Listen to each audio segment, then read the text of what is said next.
ಶ್ರೀ ಗುರುಭ್ಯೋ ನಮಃ ಪರಮಗುರುಭ್ಯೋ ನಮಃ ಶ್ರೀಮದಾನಂದತೀರ್ಥ ಭಗವತ್ಪಾದಾಚಾರ್ಯ ಗುರುಭ್ಯೋ ನಮಃ. ಕೃಷ್ಣಾಯ ವಾಸುದೇವಾಯ ಹರೇ ಪರಮಾತ್ಮನೇ ಪ್ರಣತಕ್ಲೇಶನಾಶಾಯ ಗೋವಿಂದಾಯ ನಮೋ ನಮಃ. ಹರಿ ಓಂ. ನೆನ್ನೆ ದಿನ ಮನಸ್ಸು ಬುದ್ಧಿಗಳ ಬಗ್ಗೆ ತಿಳ್ಕೊಂಡ್ವಿ.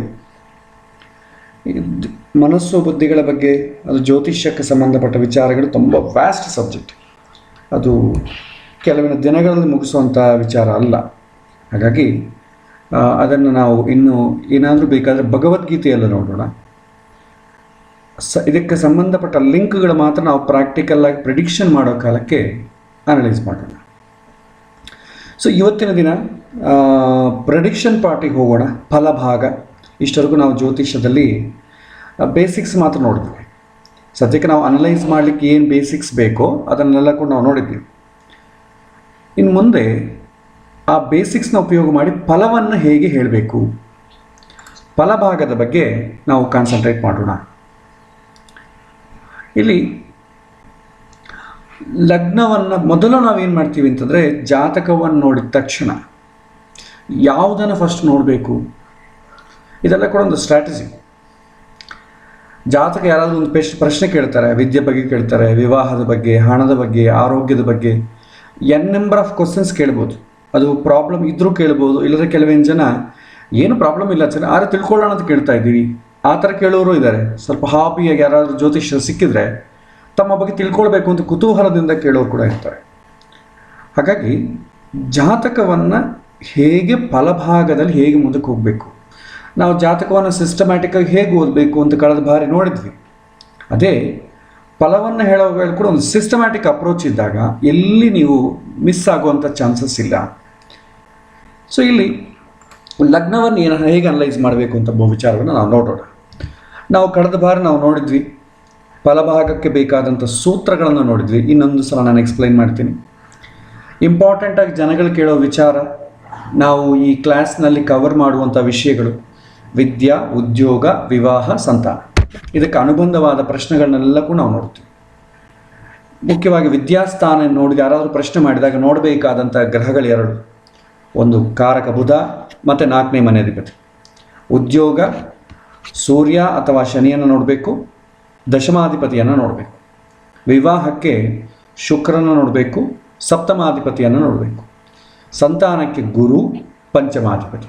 ಹೀಗೆ ನಾವು ಇಂಪಾರ್ಟೆಂಟ್ ಕ್ವಶನ್ಸ್ನೆಲ್ಲ ನಾವು ನೋಡ್ತೀವಿ. ಕೆಲವಿನ ಸೂತ್ರಗಳನ್ನು ನಾನು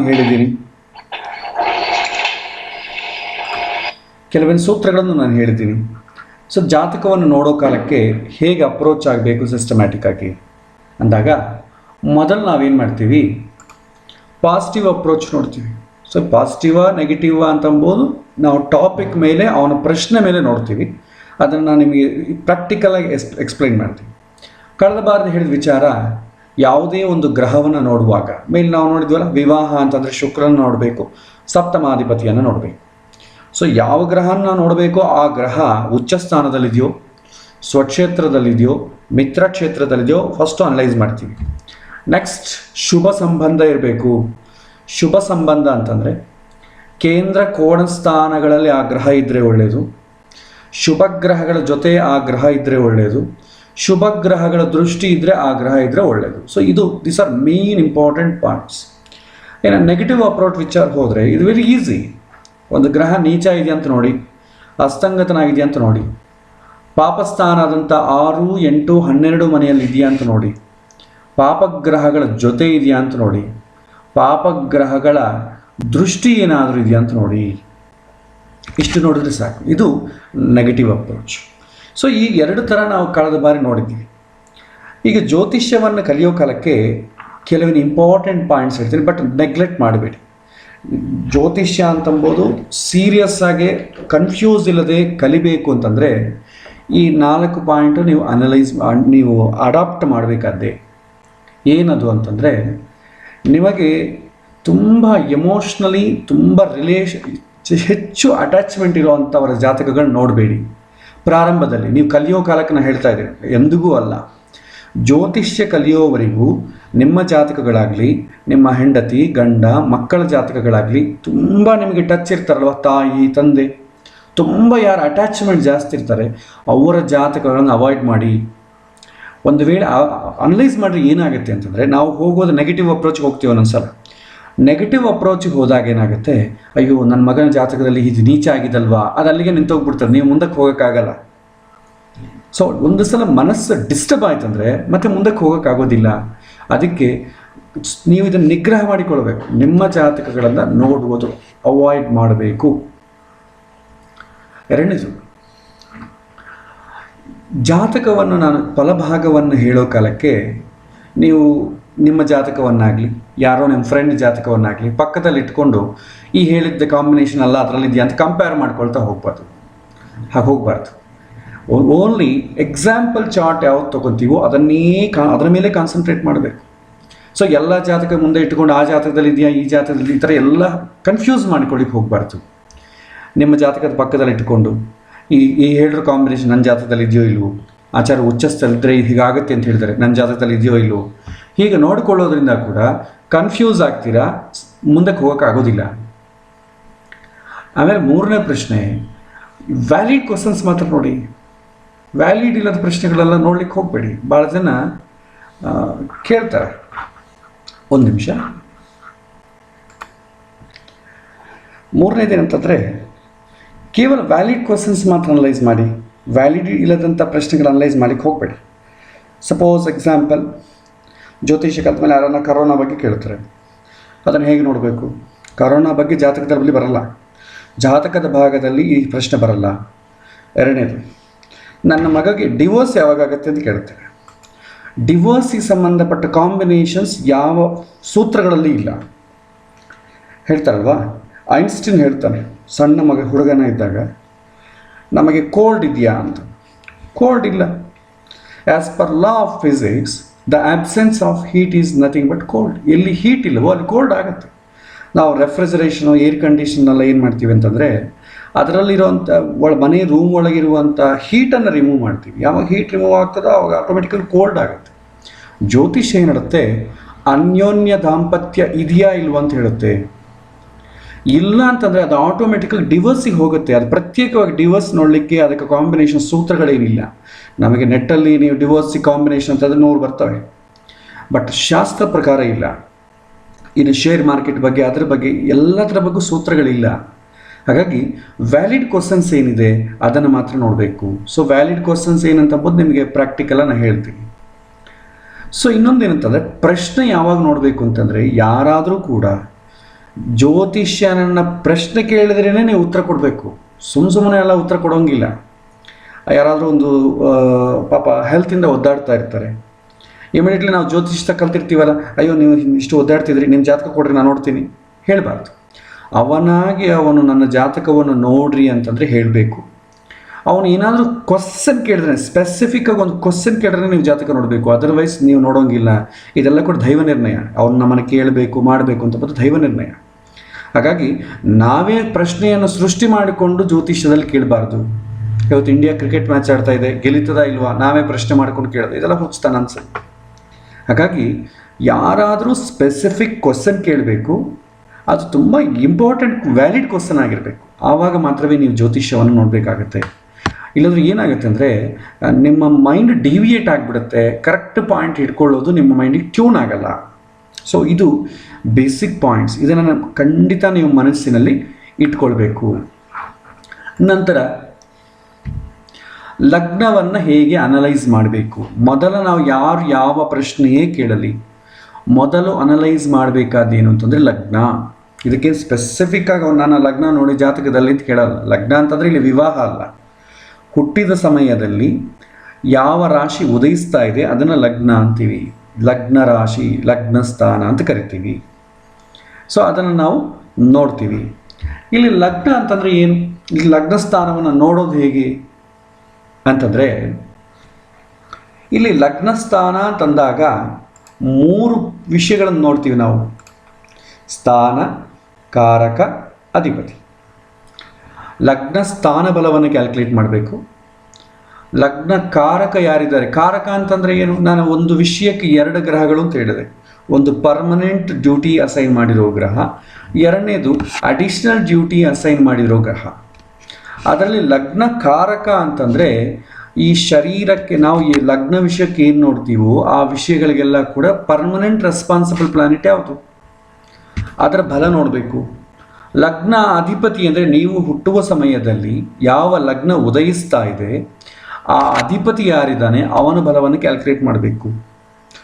ಇನ್ನು ಒಂದನೇದು ಸ್ಥಾನ ಬಲ ಅಂತಂದರೆ ಏನು ಅಂತಂದರೆ ಲಗ್ನ ಯಾವ ರಾಶಿ ಆಗಿರುತ್ತೋ ಆ ರಾಶಿ ಕೂಡ ಬಲ ನೋಡ್ತೀವಿ. ಲಗ್ನ ರಾಶಿಗೆ ಬಲ ನೋಡ್ತೀವಿ, ಕಾರಕದ ಬಲ ನೋಡ್ತೀವಿ, ಆಧಿಪತ್ಯ ಬಲ ನೋಡ್ತೀವಿ. ಇದು ಮೂರು ಖಂಡಿತವಾಗಿ ನೋಡ್ತೀವಿ. ಇದೇ ಮೇನ್ ಫಾರ್ಮುಲಾ. ಯಾರು ಯಾವ ವಿಷಯ ಕೇಳಿದ್ರು ಕೂಡ ಸ್ಥಾನ ಬಲ, ಕಾರಕ ಬಲ, ಅಧಿಪತಿ ಬಲ ಈ ಮೂರನ್ನು ಸಪ್ರೇಟಾಗಿ ನೀವು ಅನಲೈಸ್ ಮಾಡಬೇಕು. ಇನ್ನೊಂದ್ಸಲ ನೋಡ್ತೀನಿ, ವಿದ್ಯಾ, ಉದ್ಯೋಗ, ಸಂತಾನ ಯಾವುದೇ ವಿಷಯ ನೋಡಲಿ ಸ್ಥಾನ ಬಲ, ಕಾರಕ ಬಲ, ಅಧಿಪತಿ ಬಲ ಈ ಮೂರನ್ನು ನೀವು ಅನಲೈಸ್ ಮಾಡಿದ್ರೇ ಒಂದು ಕಂಪ್ಲೀಟಾಗಿ ನಿಮ್ಗೆ ಇನ್ಫಾರ್ಮೇಷನ್ ಗೊತ್ತಾಗ್ತದೆ. ಸೊ ಇದನ್ನು ನಾನು ಸ್ಟೆಪ್ ಬೈ ಸ್ಟೆಪ್ ನಿಮಗೆ ಎಕ್ಸ್ಪ್ಲೈನ್ ಮಾಡ್ತೀನಿ. ಇಲ್ಲಿ ಸ್ಥಾನ ಬಲ ಅಂತಂದರೆ ಏನು, ಸ್ಥಾನ ಬಲ ಅಂತಂದರೆ ಏನಕ್ಕೆ ಮಾಡುತ್ತೆ? ಸೊ ಸ್ಥಾನ ಬಲ ಅಂತಂದರೆ ವಾತಾವರಣ, ಎನ್ವಾರ್ಮೆಂಟ್. ಈಗ ಲಗ್ನ ಅಂತಂದರೆ ಏನು? ನಾನಲ್ವಾ, ನಾವು ದ್ವಾದಶ ಭಾವಗಳಲ್ಲಿ ಲಗ್ನ ನೋಡಿ, ಲಗ್ನ ಅಂತಂದರೆ ನಾನು, ನನ್ನ ಶರೀರ, ನನ್ನ ಮನಸ್ಸು, ನನ್ನ ಬುದ್ಧಿ, ಕಂಪ್ಲೀಟ್ ನಾನು ಅಂತಂಬೋದೆಲ್ಲ ಕೂಡ ಲಗ್ನದಲ್ಲೇ ನೋಡ್ತೀವಿ. ನನ್ನ ಬಗ್ಗೆ, ನನ್ನ ಇಂಟರ್ನಲ್ ವಿಚಾರಗಳು, ಎಕ್ಸ್ಟರ್ನಲ್ ವಿಚಾರಗಳನ್ನು ಆಸ್ವಾದನ ಮಾಡುವಂಥ ಸ್ಥಿತಿ ಎಲ್ಲ ಕೂಡ ಲಗ್ನದ ಕೆಳಗೆ ಬರುತ್ತೆ. ಓಕೆ, ಸೊ ಈ ಲಗ್ನ ಭಾವದಲ್ಲಿ ನೀವು ನೋಡಿದಾಗ ನಾನು ಅಂತ ಅಂದ್ಕೊಳ್ಳಿ, ನಾನು ಎಂತಹ ಏರಿಯಾಲಿದ್ದೀನಿ, ಎಂತಹ ವಾತಾವರಣದಲ್ಲಿ ಬೆಳೀತಾ ಇದ್ದೀನಿ. ಶ್ರೀಮಂತರ ಮನೆಗಿದ್ದೀನೋ, ಹುಟ್ಟುವಾಗ ನಾವು ಎಲ್ಲಿ ಹುಟ್ಟಬೇಕು ಅಂತ ನಾವು ಡಿಸೈಡ್ ಮಾಡೋದಿಲ್ಲ, ಹಿಂದಿನ ಜನ್ಮದ ಕರ್ಮವೇ ಡಿಸೈಡ್ ಮಾಡುತ್ತೆ. ಸೊ ಹಾಗಾಗಿ ಒಂದು ಮಗು ಶ್ರೀಮಂತರ ಮನೆಗೆ ಹುಟ್ಟುತ್ತದೆ, ಒಂದು ಮಗು ಸ್ಲಮ್ ಏರಿಯಲ್ಲಿ ಹುಟ್ಟುತ್ತದೆ, ಒಂದು ಮಗು ತುಂಬ ಕಂಫರ್ಟಬಲ್ ಆಗಿರುವಂಥ ಜಾಗದಲ್ಲಿ ಹುಡ್ತದೆ, ಒಂದು ಮಗು ನಾರ್ತ್ ಕೊರಿಯಾಲೋ ಅಥವಾ ಆಫ್ಘನಿಸ್ತಾನಲ್ಲೋ ಇಂಥ ಕಡೆ ಹುಡ್ತದೆ, ಒಂದು ಕಡೆ ಎಲ್ಲ ಫೆಸಿಲಿಟಿ, ಎಲ್ಲ ಫ್ರೆಂಡ್ಸ್ ತುಂಬ ಜನ ಇರೋರ ಮನೆಗೆ ಹುಡ್ತದೆ, ಬಂಧು ಬಳಗ ಸಂತೋಷವಾಗಿ ತುಂಬ ಕಲ್ಚರ್ಡ್ ಫ್ಯಾಮಿಲಿಯಲ್ಲಿ ಹುಡ್ತದೆ, ಒಂದು ಮಗು ಯಾವಾಗೂ ಜಗಳ ಆಡಿಕೊಳ್ತಾ ಇರುವಂಥ ಫ್ಯಾಮಿಲಿಯಲ್ಲಿ ಹುಡ್ತದೆ. ಇದಕ್ಕೆ ಕಾರಣ ಏನು ಅಂತಂದರೆ ವಾತಾವರಣ, ಸ್ಥಾನಬಲ. ಕೆಲವಿನ ಜನ ನೋಡಿ, ಅವರು ಎಲ್ಲಿ ಹೋದ್ರೂ ಆ ಏರಿಯಾ ಆನಂದ ಆಗಿಬಿಡ್ತದೆ. ಮನೆಯಲ್ಲಿ ಕಂಫರ್ಟಬಲ್ ಆಗಿರುತ್ತೆ, ಆಫೀಸಲ್ಲಿ ಕಂಫರ್ಟಬಲ್ ಆಗಿರುತ್ತೆ, ಯಾರಾದರೂ ಫ್ರೆಂಡ್ಸ್ ಜೊತೆ ಎಲ್ಲಾದರೂ ಹೋದರೂ ಕಂಫರ್ಟಬಲ್ ಆಗಿರುತ್ತೆ, ಹೊಸ ಜಾಗದಲ್ಲಿ ಹೋದರೂ ಕೂಡ ಇವನಿಗೆ ಟಚ್ ಆಗೋರೆಲ್ಲ ಕೂಡ ಕಂಫರ್ಟಬಲ್ ಆಗಿರೋರೇ ಟಚ್ ಆಗ್ತಾರೆ. ಇದು ಭಗವಂತನ ಸೃಷ್ಟಿ. ಕೆಲವಿನ ಜನಕ್ಕೆ ಮನೆಯಲ್ಲೂ ಜಗಳ ಇರುತ್ತೆ, ಅತ್ತೆ ಮನೆಗೂ ಜಗಳ ಇರುತ್ತೆ, ಆಫೀಸಲ್ಲೂ ಜಗಳ ಇರುತ್ತೆ, ಯಾವುದಾದ್ರೂ ಊರಿಗೆ ಹೋದರೂ ಕೂಡ ಇವನನ್ನು ತುಂಬ ಇರಿಟೇಟ್ ಮಾಡುವಂಥ ಜನವೇ ಇವನಿಗೆ ಟಚ್ ಆಗ್ತಾ ಇರ್ತಾರೆ. ಸೊ ಇದಕ್ಕೆ ಕಾರಣ ಏನು? ಹಿಂದಿನ ಜನ್ಮದ ಫಲ. ಅದಕ್ಕೆ ಎನ್ವೈರ್ಮೆಂಟ್ ಅಂತೀವಿ ನಾವು. ಸೊ ಒಂದು ಇವನ ಸುತ್ತೂ ಇರುವಂಥ ವಾತಾವರಣ ಹೇಗಿರುತ್ತೆ, ಇವನು ಬೆಳೆಯುವಂಥ ಜಾಗದಲ್ಲಿ ಕಂಫರ್ಟ್ ಹೇಗಿರುತ್ತೆ, ಇವನು ತಂದೆ ತಾಯಿಗಳ ಜೊತೆ, ಬಂಧು ಬಳಗದ ಜೊತೆ ಎಷ್ಟು ಅಟ್ಯಾಚ್ಮೆಂಟ್ ಇಟ್ಕೊಂಡಿರ್ತಾನೆ, ಇದೆಲ್ಲ ಕೂಡ ಸ್ಥಾನಬಲ. ಕೇವಲ ನನ್ನ ಮನಸ್ಸು ಎಲಿವೇಟ್ ಆದ ತಕ್ಷಣ ಸರಿ ಹೋಗಲ್ಲ, ನನ್ನ ವಾತಾವರಣ ಕೂಡ ಚೆನ್ನಾಗಿರ್ಬೇಕು. ನಾನು ಭಗವದ್ಗೀತೆ ಓದಿದ್ದೀನಿ, ಭಗವದ್ಗೀತೆಯಲ್ಲಿರುವಂಥ ವಿಷಯಗಳೆಲ್ಲ ನಾನು ಚೆನ್ನಾಗಿ ಅರ್ಥ ಮಾಡ್ಕೊಂಡಿದ್ದೀನಿ. ಯಾವುದೋ ಒಂದು ಸ್ಲಮ್ ಏರಿಯಾಲಿ ಅಥವಾ ಏನೋ ಅಸಲು ಸಂಸ್ಕಾರ ಇಲ್ಲದಂಥ ಜಾಗದಲ್ಲಿ ಕೂತ್ಕೊಂಡ್ರೆ ನಾನು ಇಷ್ಟೆಲ್ಲ ತಿಳ್ಕೊಂಡ್ರೆ ಏನು ಪ್ರಯೋಜನ? ಹೊರಗಡೆ ನೋಡ್ಲಿಕ್ಕೆ ಏನಿಲ್ಲ. ಹಾಗಾಗಿ ವಾತಾವರಣ ಕೂಡ ಚೆನ್ನಾಗಿರಬೇಕು. ಸೊ ಅದಕ್ಕೋಸ್ಕರ ಮೊದಲು ನಾವೇನು ಮಾಡ್ತೀವಿ, ಸ್ಥಾನಬಲವನ್ನು ನೋಡ್ತೀವಿ. ಸ್ಥಾನಬಲ ಏನು ಸೂಚನೆ ಮಾಡುತ್ತೆ? ಒಳ್ಳೆ ಎನ್ವೈರ್ಮೆಂಟ್ ಒಂದು ಹೇಗಿದೆ ಅಂತ ಸೂಚನೆ ಮಾಡುತ್ತೆ. ಬರ್ತ್ ಪ್ಲೇಸ್ ಕಂಫರ್ಟ್ ಹೇಗಿದೆ ಅಂತ ಸೂಚನೆ ಮಾಡುತ್ತೆ. ಜೊತೆಗಿರೋರ ಜೊತೆ ಹೇಗೆ ಕಂಫರ್ಟ್ ಆಗಿರ್ತಾನೆ ಅಂತ ಸೂಚನೆ ಮಾಡುತ್ತದೆ. ಇದೆಲ್ಲ ಕೂಡ ಸ್ಥಾನಬಲ ಇಂಡಿಕೇಟ್ ಮಾಡೋದು. ನೆಕ್ಸ್ಟ್ ಕಾರಕ ಬಲ. ಸೊ ಕಾರಕ ಬಲ ಅಂತಂದರೆ ಶರೀರದ ಒಳಗಿನ ವಿಷಯ, ಸಂಸ್ಕಾರ ಅಂತ ಹೇಳ್ತೀವಿ ನಾವು. ಕಾರಕ ಬಗ್ಗೆ ಹೇಳೋ ಕಾಲ ನೋಡಿದ್ವಿ. ಸೊ ಸಂತೃಪ್ತಿ ನಿಮಗೆ ಹುಟ್ಟೋದಲ್ಲಿ ಒಳಗೆ, ಹೊರಗೆ ಅಲ್ಲ. ನಿಮಗೆ ಮನಸ್ಸು ಎಲ್ಲಿದೆ? ಒಳಗೆ. ಡಿಸಿಷನ್ ತಗೊಳ್ಳೋ ಬುದ್ಧಿ ಎಲ್ಲಿದೆ? ಒಳಗೆ. ಸಂತೃಪ್ತಿ, ಆ ಒಂದು ವಿಷಯವನ್ನು ತಳಸ್ಪರ್ಶವಾದಂಥ ಜ್ಞಾನ, ವಿಸ್ಡಮ್ ಅಂತೀವಿ, ಎಲ್ಲಿದೆ? ಒಳಗೆ ಇದೆ. ದೇಹ ಅಂತಂದರೆ ಹೊರಗಿನ ದೇಹ ಬೇರೆ, ಒಳಗೆ ದೇಹಕ್ಕೆ ಈ ಶಕ್ತಿ ಹೇಗೆ ಬರುತ್ತೆ? ಅದು ಒಳಗೆ ಇದೆ. ಇದೆಲ್ಲ ಕೂಡ ಶರೀರದ ಒಳಗಿನ ವಿಚಾರ, ಅದನ್ನೇ ಕಾರಕ ಅಂತೀವಿ. ಇದು ಪರ್ಮನೆಂಟ್. ಇದು ಎಲ್ಲರಿಗೂ ಪರ್ಮನೆಂಟ್. ಸೊ ಮೊದಲು ದೇಹದ ಬಲ. ಮನುಷ್ಯನನ್ನು ಹೇಗೆ ಗುರುತಿಸ್ತೀವಿ? ಶರೀರದಿಂದ ಗುರುತಿಸ್ತೀವಿ. ಶರೀರಕ್ಕೆ ಏನಿರಬೇಕು? ಸ್ವಲ್ಪ ಸ್ಟ್ರೆಂಗ್ತ್ ಇರಬೇಕು. ಯಾವುದಾದ್ರೂ ಕೆಲಸ ಮಾಡಬೇಕಾದ್ರೆ ನಮ್ಮ ಇಂಡಿಯಾಲಿರುವಂಥ ಜನಗಳಿಗೆ ಸ್ಟ್ರೆಂಗ್ತ್ ಜಾಸ್ತಿ ಇರುತ್ತೆ. ಫಾರಿನ್ ರಿಲೇಟ್ ಚಳಿ ಇರುವಂಥ ಕಂಟ್ರೀಲಿ ತುಂಬ ಕಡಿಮೆ ಇರುತ್ತೆ. ನೀವು ಇನ್ನೂ ಆಫ್ರಿಕನ್ ಕಂಟ್ರೀಸ್ ತುಂಬ ಬ್ಲ್ಯಾಕ್ ಆಗಿರ್ತಾರೆ, ಅವ್ರು ಹಿಂಗೆ ತುಂಬ ಸ್ಟ್ರಾಂಗ್ ಇರ್ತಾರೆ, ತುಂಬ ವೆಯ್ಟ್ ಇರ್ತಾರೆ ಅವರು. ಹಾಗೆ ದೇಹದ ಒಳಗಿನ ಬಲ ಏನಿದೆ ಅದಕ್ಕೆ ಕಾರಕ ಯಾರು? ಸೂರ್ಯ. ನಮಗೇನಾದರೂ ಅನಾರೋಗ್ಯ ಆದರೆ ನೋಡಬೇಕಾದ ಗ್ರಹ ಕೂಡ ಸೂರ್ಯ ಗ್ರಹವೇ, ಹೇಗಿದೆ ಅಂತ. ಎರಡನೇದು ಮನಸ್ಸಿಗೆ ಕೂಡ ಬಲ ಇರಬೇಕು. ಮನೋಬಲ ತುಂಬ ಇಂಪಾರ್ಟೆಂಟ್. ದೇಹದ ಬಲಕ್ಕಿಂತಲೂ ಎತ್ತರವಾಗಿರುತ್ತೆ ಮನಸ್ಸಿನ ಬಲ. ಆ ಮನಸ್ಸಿಗೆ ಕಾರಕ ಯಾರು? ಚಂದ್ರ. ನೆಕ್ಸ್ಟ್ ಬುದ್ಧಿಬಲ. ಬರೀ ಮನಸ್ಸಿನ ಬಲ ಇದ್ದರೆ ಸರಿ ಹೋಗಲ್ಲ. ಸಮಸ್ಯೆ ಬಂದಾಗ ಮನಸ್ಸಿನ ಕೂಲ್ ಮಾಡೋದು ಯಾರು ಅಂತಂದರೆ ಬುದ್ಧಿನೇ. ಸೊ ಅದಕ್ಕೋಸ್ಕರ ಬುದ್ಧಿಬಲ ತುಂಬ ಬೇಕು. ಆಮೇಲೆ ಸಂಸ್ಕಾರ ಬಲ ಅಥವಾ ಜ್ಞಾನ ಬಲ, ಸೊ ಸ್ವಲ್ಪ ನಾಲೆಡ್ಜ್ ಇರಬೇಕು ನನಗೆ. ಸೊ ಈ ವಿಚಾರಗಳನ್ನೆಲ್ಲ ಕೂಡ ಲಗ್ನಕಾರಕನಾಗಿ ನೋಡ್ತೀವಿ. ಈ ಔಟ್ ಆಫ್ 4 ನಾವು ಇಂಪಾರ್ಟೆಂಟ್ ಡೈಲಿ ಆ್ಯಕ್ಟಿವಿಟೀಸ್ ನಮಗೆ ಇನ್ವಾಲ್ವ್ಮೆಂಟ್ ಇರೋದು ಯಾವುದು ಅಂತಂದರೆ ಮನಸ್ಸು, ಬುದ್ಧಿ. ದೇಹ ಸಂಸ್ಕಾರ ಯಾವಾಗ ಎಕ್ಸ್ಪೋಸ್ ಆಗಲ್ಲ. ದೇಹ ಬಲ ಯಾವಾಗಾದ್ರೂ ಅನಾರೋಗ್ಯ ಬಂದಾಗ ನಾವು ಅದನ್ನು ನೋಡ್ತೀವಿ. ಸಂಸ್ಕಾರ ಯಾವುದಾದ್ರೂ ವಿಷಯಗಳನ್ನು ತಿಳ್ಕೊಳ್ಳೋ ವಿಚಾರದಲ್ಲಿ ನೋಡ್ತೀವಿ. ಸೊ ಹಾಗಾಗಿ ಅದೆರಡನ್ನ ನಾವು ಸ್ಕಿಪ್ ಮಾಡ್ತೀವಿ. ಲಗ್ನಕಾರಕ ಅಂತಂದರೆ ಮನೋಬಲ, ಬುದ್ಧಿಬಲ. ಮನಸ್ಸಿಗೆ ಇವನಿಗೆ ಮನಸ್ಸು ಹೇಗಿದೆ, ಇವನು ಬುದ್ಧಿ ಹೇಗಿದೆ ಅಂತ ನೋಡ್ತೀವಿ. ಅವನು ಪ್ರಶ್ನೆ ಕೇಳಲಿಕ್ಕೆ ಬರ್ತಾನೆ. ಪ್ರಶ್ನೆ ಕೇಳಲಿಕ್ಕೆ ಬಂದಾಗ ಅವನೇನು ಮಾಡ್ತಾನೆ? ತುಂಬ ಇನ್ನೋಸೆಂಟಾಗಿ ನಿಮ್ಮ ಹತ್ರ ಎಕ್ಸ್ಪೋಸ್ ಆಗ್ತಾನೆ. ನಂದೇನು ತಪ್ಪಿಲ್ಲರಿ, ನಮ್ಮ ಮನೆಗೆ ಎಲ್ಲರೂ ತಪ್ಪು ಮಾಡ್ತಾ ಇದ್ದಾರೆ ರೀ, ನಾನು ತುಂಬ ಒಳ್ಳೆಯನ್ರಿ, ನನ್ನ ಹೆಂಡ್ತಿನೇ ತುಂಬ ಕಾಟ ಕೊಡ್ತಾಳೆ, ನನ್ನ ಗಂಡನೇ ತುಂಬ ಕಾಟ ಕೊಡ್ತಾನೆ ಅಂತ ಹೇಳ್ತಾರೆ. ಆದರೆ ನೀವು ಅವನ ಸ್ಟೇಟ್ಮೆಂಟನ್ನು, ಅವನ ಎಮೋಷ್ನಲ್ ಅಪ್ರೋಚನ್ನು, ನಿಮ್ಮ ಹತ್ರ ಸರೆಂಡರ್ ಆಗಿರುವಂಥ ನೇಚರಿಂದ ನೀವು ಜಾತಕ ನೋಡಿದ್ರೆ ಏನಾಗುತ್ತೆ? ತಪ್ಪಾಗ್ಬಿಡ್ತದೆ. ಇದು ರಿಯಲ್ಲೇನಾ? ಇವನು ನಿಜವಾಗಿ ರಿಯಲಾಗಿ ನನ್ನ ಜೊತೆ ಹಿಂಗೆ ಮಾತಾಡ್ತಿದ್ದಾನ, ಇವನು ರಿಯಲ್ ಕ್ಯಾರೆಕ್ಟರ್ ಹೀಗೇನಾ ಅಂತಂಬೋದು ನೋಡಬೇಕಾದ್ರೆ ಅವನ ಜಾತಕದಲ್ಲಿ ಚಂದ್ರ ಮತ್ತು ಬುಧ ನೋಡಬೇಕು. ಅದರಲ್ಲಿ ಅವನ ಕಣ್ಣಿಂಗ್ ಇವನೆಲ್ಲ ಇಲ್ಲಿ ನಾಟಕ ಮಾಡ್ತಿದ್ದಾನೆ, ಇವನ ಜಾತಕದಲ್ಲಿ ಹಂಗಿಲ್ಲ, ಇವನ ರಿಯಾಲಿಟಿ ಹಿಂಗಿಲ್ಲ ಅಂತ ಅರ್ಥ ಆಗ್ತದೆ. ಅದಕ್ಕೆ ಒನ್ ಸೈಡ್ ಜಡ್ಜ್ಮೆಂಟ್ ಯಾವತ್ತಿಗೂ ಮಾಡಬಾರ್ದು. ಅವನು ಏನು ಪ್ರಶ್ನೆ ಕೇಳ್ತಾನೆ, ಆ ಪ್ರಶ್ನೆಯನ್ನು ಅವನು ಹೇಗೆ ಅಪ್ರೋಚ್ ಮಾಡ್ಕೊತಾ ಹೇಳ್ತಾನೆ, ಅದರ ಮೇಲೆ ನಿಮ್ಮ ಪ್ರಿಡಿಕ್ಷನ್ ಇರಬಾರ್ದು. ರಿಯಾಲಿಟಿ ನಿಜವಾಗಿ ಏನು. ಸೊ ಎಷ್ಟೋ ಸಮಯದಲ್ಲಿ ನಿಮಗೆ ಮ್ಯಾರಿಟಲ್ ಇಶ್ಯೂಸ್ ಬರುತ್ತೆ. ಅವ್ರು ತುಂಬ ದೀನವಾಗಿ ಮನಸ್ಸಿಟ್ಟುಕೊಂಡು ಏನಪ್ಪ ಇವನಿಗೆ ಇಂಥ ಇನ್ನೋಸೆಂಟ್ ಫೆಲೋಗೆ ಇಷ್ಟು ಕಷ್ಟ ಬಂದಿದೆ ಅಂತ ಅಮ್ಮನಿಗೆ ಫೀಲಾಗಿ ಮಾಡ್ತಾರೆ. ಆದರೆ ಅದರ ಬೇಸ್ ಮೇಲೆ ನೀವು ಆ ಆ್ಯಂಗಲಲ್ಲಿ ನೀವು ಜಾತಕವನ್ನು ಅನಲೈಸ್ ಮಾಡಿದೆ ಅಂದ್ಕೊಳ್ಳಿ, ಇವನಿಗೆ ಫೇವರಬಲ್ ಹೇಳಬೇಕಾಗತ್ತೆ. ರಿಯಾಲಿಟಿ ನಿಮಗೆ ಗೊತ್ತಾಗೋದಿಲ್ಲ. ಅದಕ್ಕೆ ನಾವೇನು ಮಾಡ್ತೀವಿ, ಅವನನ್ನು ನಂಬೋದಲ್ಲ, ಅವನಷ್ಟೇ ಏನು ಬಿಹೇವ್ ಮಾಡ್ತಿದ್ದಾನೆ, is that correct or not ಅಂತಂಬೋದು ನೀವು ಚೆಕ್ ಮಾಡಬೇಕಾದ್ರೆ ಅವನ ಮನಸ್ಸಿನ ಬಲ, ಬುದ್ಧಿ ಬಲ ನೋಡಬೇಕು. ಮನಸ್ಸು ಬುದ್ಧಿ ಕೆಟ್ಟಿತ್ತು ಅಂದ್ಕೊಳ್ಳಿ ಜಾತಕದಲ್ಲಿ, ಇದೆಲ್ಲ ನಾಟಕ ಅಂತ ಅರ್ಥ. ಸೊ ಹಾಗಾಗಿ ಮನಸ್ಸು ಬುದ್ಧಿಗಳ ಬಗ್ಗೆ ತಿಳಿಸೋದು ಯಾರು ಅಂದರೆ ಕಾರಕ ಬಲ.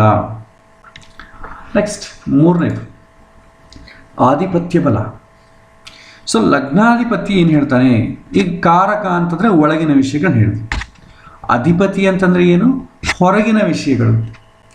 ಹೊರಗಿನ ವಿಷಯಗಳು ನೀವು ನೋಡಬೇಕಾದ್ರೆ ಏನು ಬೇಕು? ಹೊರಗೆ ಏನು ನಮಗೇನಾದರೂ ಒಂದು ಬರಬೇಕು. ಹೊರಗೆ ನನಗೊಂದು ಸುಖ ಬರಬೇಕು ಅಂತಂದರೆ, ನನಗೆ ಬಾಯಿಗೆ ಸುಖ ಬೇಕು ಅಂತಂದರೆ ಒಂದು ಸ್ವೀಟು, ನನಗೆ ಇಷ್ಟವಾದಂಥ ಪದಾರ್ಥ ನನ್ನ ಪ್ಲೇಟಲ್ಲಿ ಬರಬೇಕು.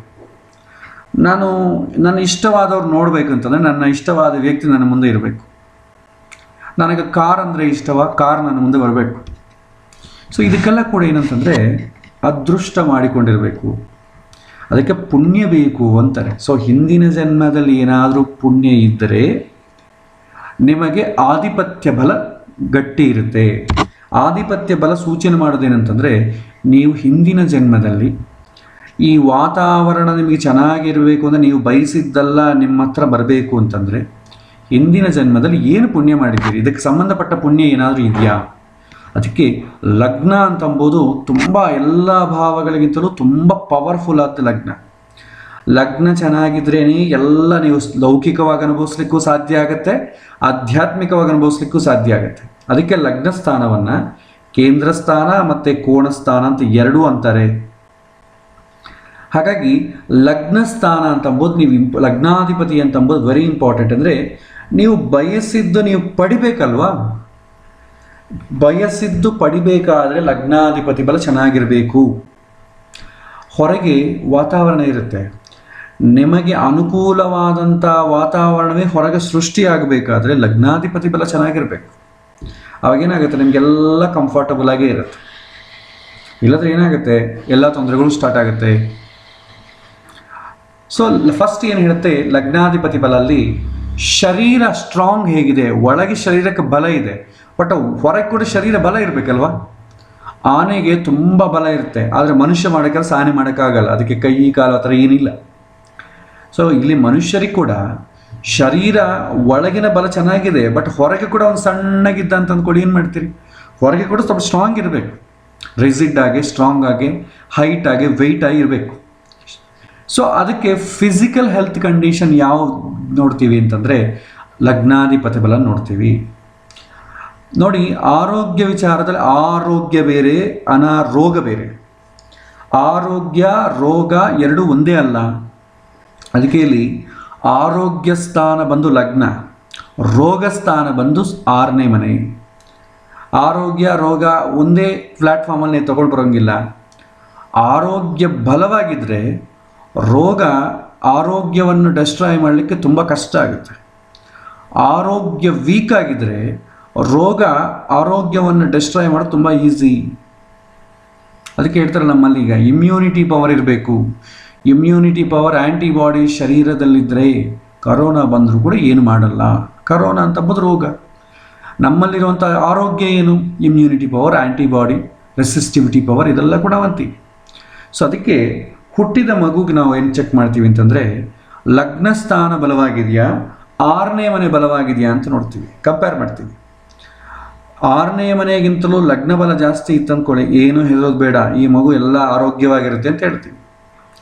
ಅದೇ ಲಗ್ನಕ್ಕಿಂತಲೂ 6ನೇ ಮನೆ ಚೆನ್ನಾಗಿ ಬಲವಾಗಿತ್ತು ಅಂದ್ಕೊಳ್ಳಿ, ಮಗು ಹೆಲ್ತ್ ಸೆನ್ಸಿಟಿವ್ ಆಗಿದೆ. ಸೊ ತುಂಬ ಜಾಗೃತಿಯಾಗಿ ನೋಡಿಕೊಳ್ಳಿ, ಯಾಕೆಂದರೆ ಹೊರಗಿನ ವಾತಾವರಣಕ್ಕೆ ಇವನ ಶರೀರ ಬೇಗ ಮಿಂಗಲ್ ಆಗಲ್ಲ. ಎಷ್ಟೋ ಜನಕ್ಕೆ ನಾವು ನೋಡ್ತಾ ಇಲ್ವಾ, ಯಾರಾದರೂ ಒಂದು ಹೊಸ ಜಾಗಕ್ಕೆ ಹೋದ್ರೆ ಅಂದ್ಕೊಳ್ಳಿ, ಹೊಸ ಜಾಗದಲ್ಲಿ ಕೆಲವೊಂದು ಜನಕ್ಕೆ ಅಯ್ಯೋ ಹೊಸ ಜಾಗ ನಿದ್ದೆ ಬರಲ್ಲ, ಹೊಸ ಜಾಗದಲ್ಲಿ ನೀರು ಕುಡಿದ್ರೆ ಆಗಿ ಬರಲ್ಲ, ನೆಗಡಿ ಕೆಮ್ಮು ಬಂದ್ಬಿಡುತ್ತೆ, ಹೊಸ ಜಾಗದಲ್ಲಿ ಹುಟ್ಟು ತಿಂದರೆ ಆಗಿ ಬರಲ್ಲ, ಇಂಥ ತೊಂದರೆಗಳು ಭಾಳ ಜನಕ್ಕೆ ನಾವು ಕೇಳ್ತಾ ಇರ್ತೀವಿ. ಕೆಲವೊಂದು ಜನಕ್ಕೆ ನೋಡಿ, ಎಲ್ಲಿ ಹೋದ್ರೂ ಪ್ರಶಾಂತವಾಗಿ ನಿದ್ದೆ ಮಾಡ್ತಾರೆ, ಎಲ್ಲಿ ಏನು ನೀರು ಕುಡಿದ್ರು ಎಲ್ಲಿ ಊಟ ಮಾಡಿ ಅವ್ರಿಗೇನೂ ಆಗಲ್ಲ. ಯಾಕೆ ಅಂತಂದರೆ ಶರೀರಕ್ಕೆ ಆರೋಗ್ಯ ಚೆನ್ನಾಗಿರುತ್ತೆ.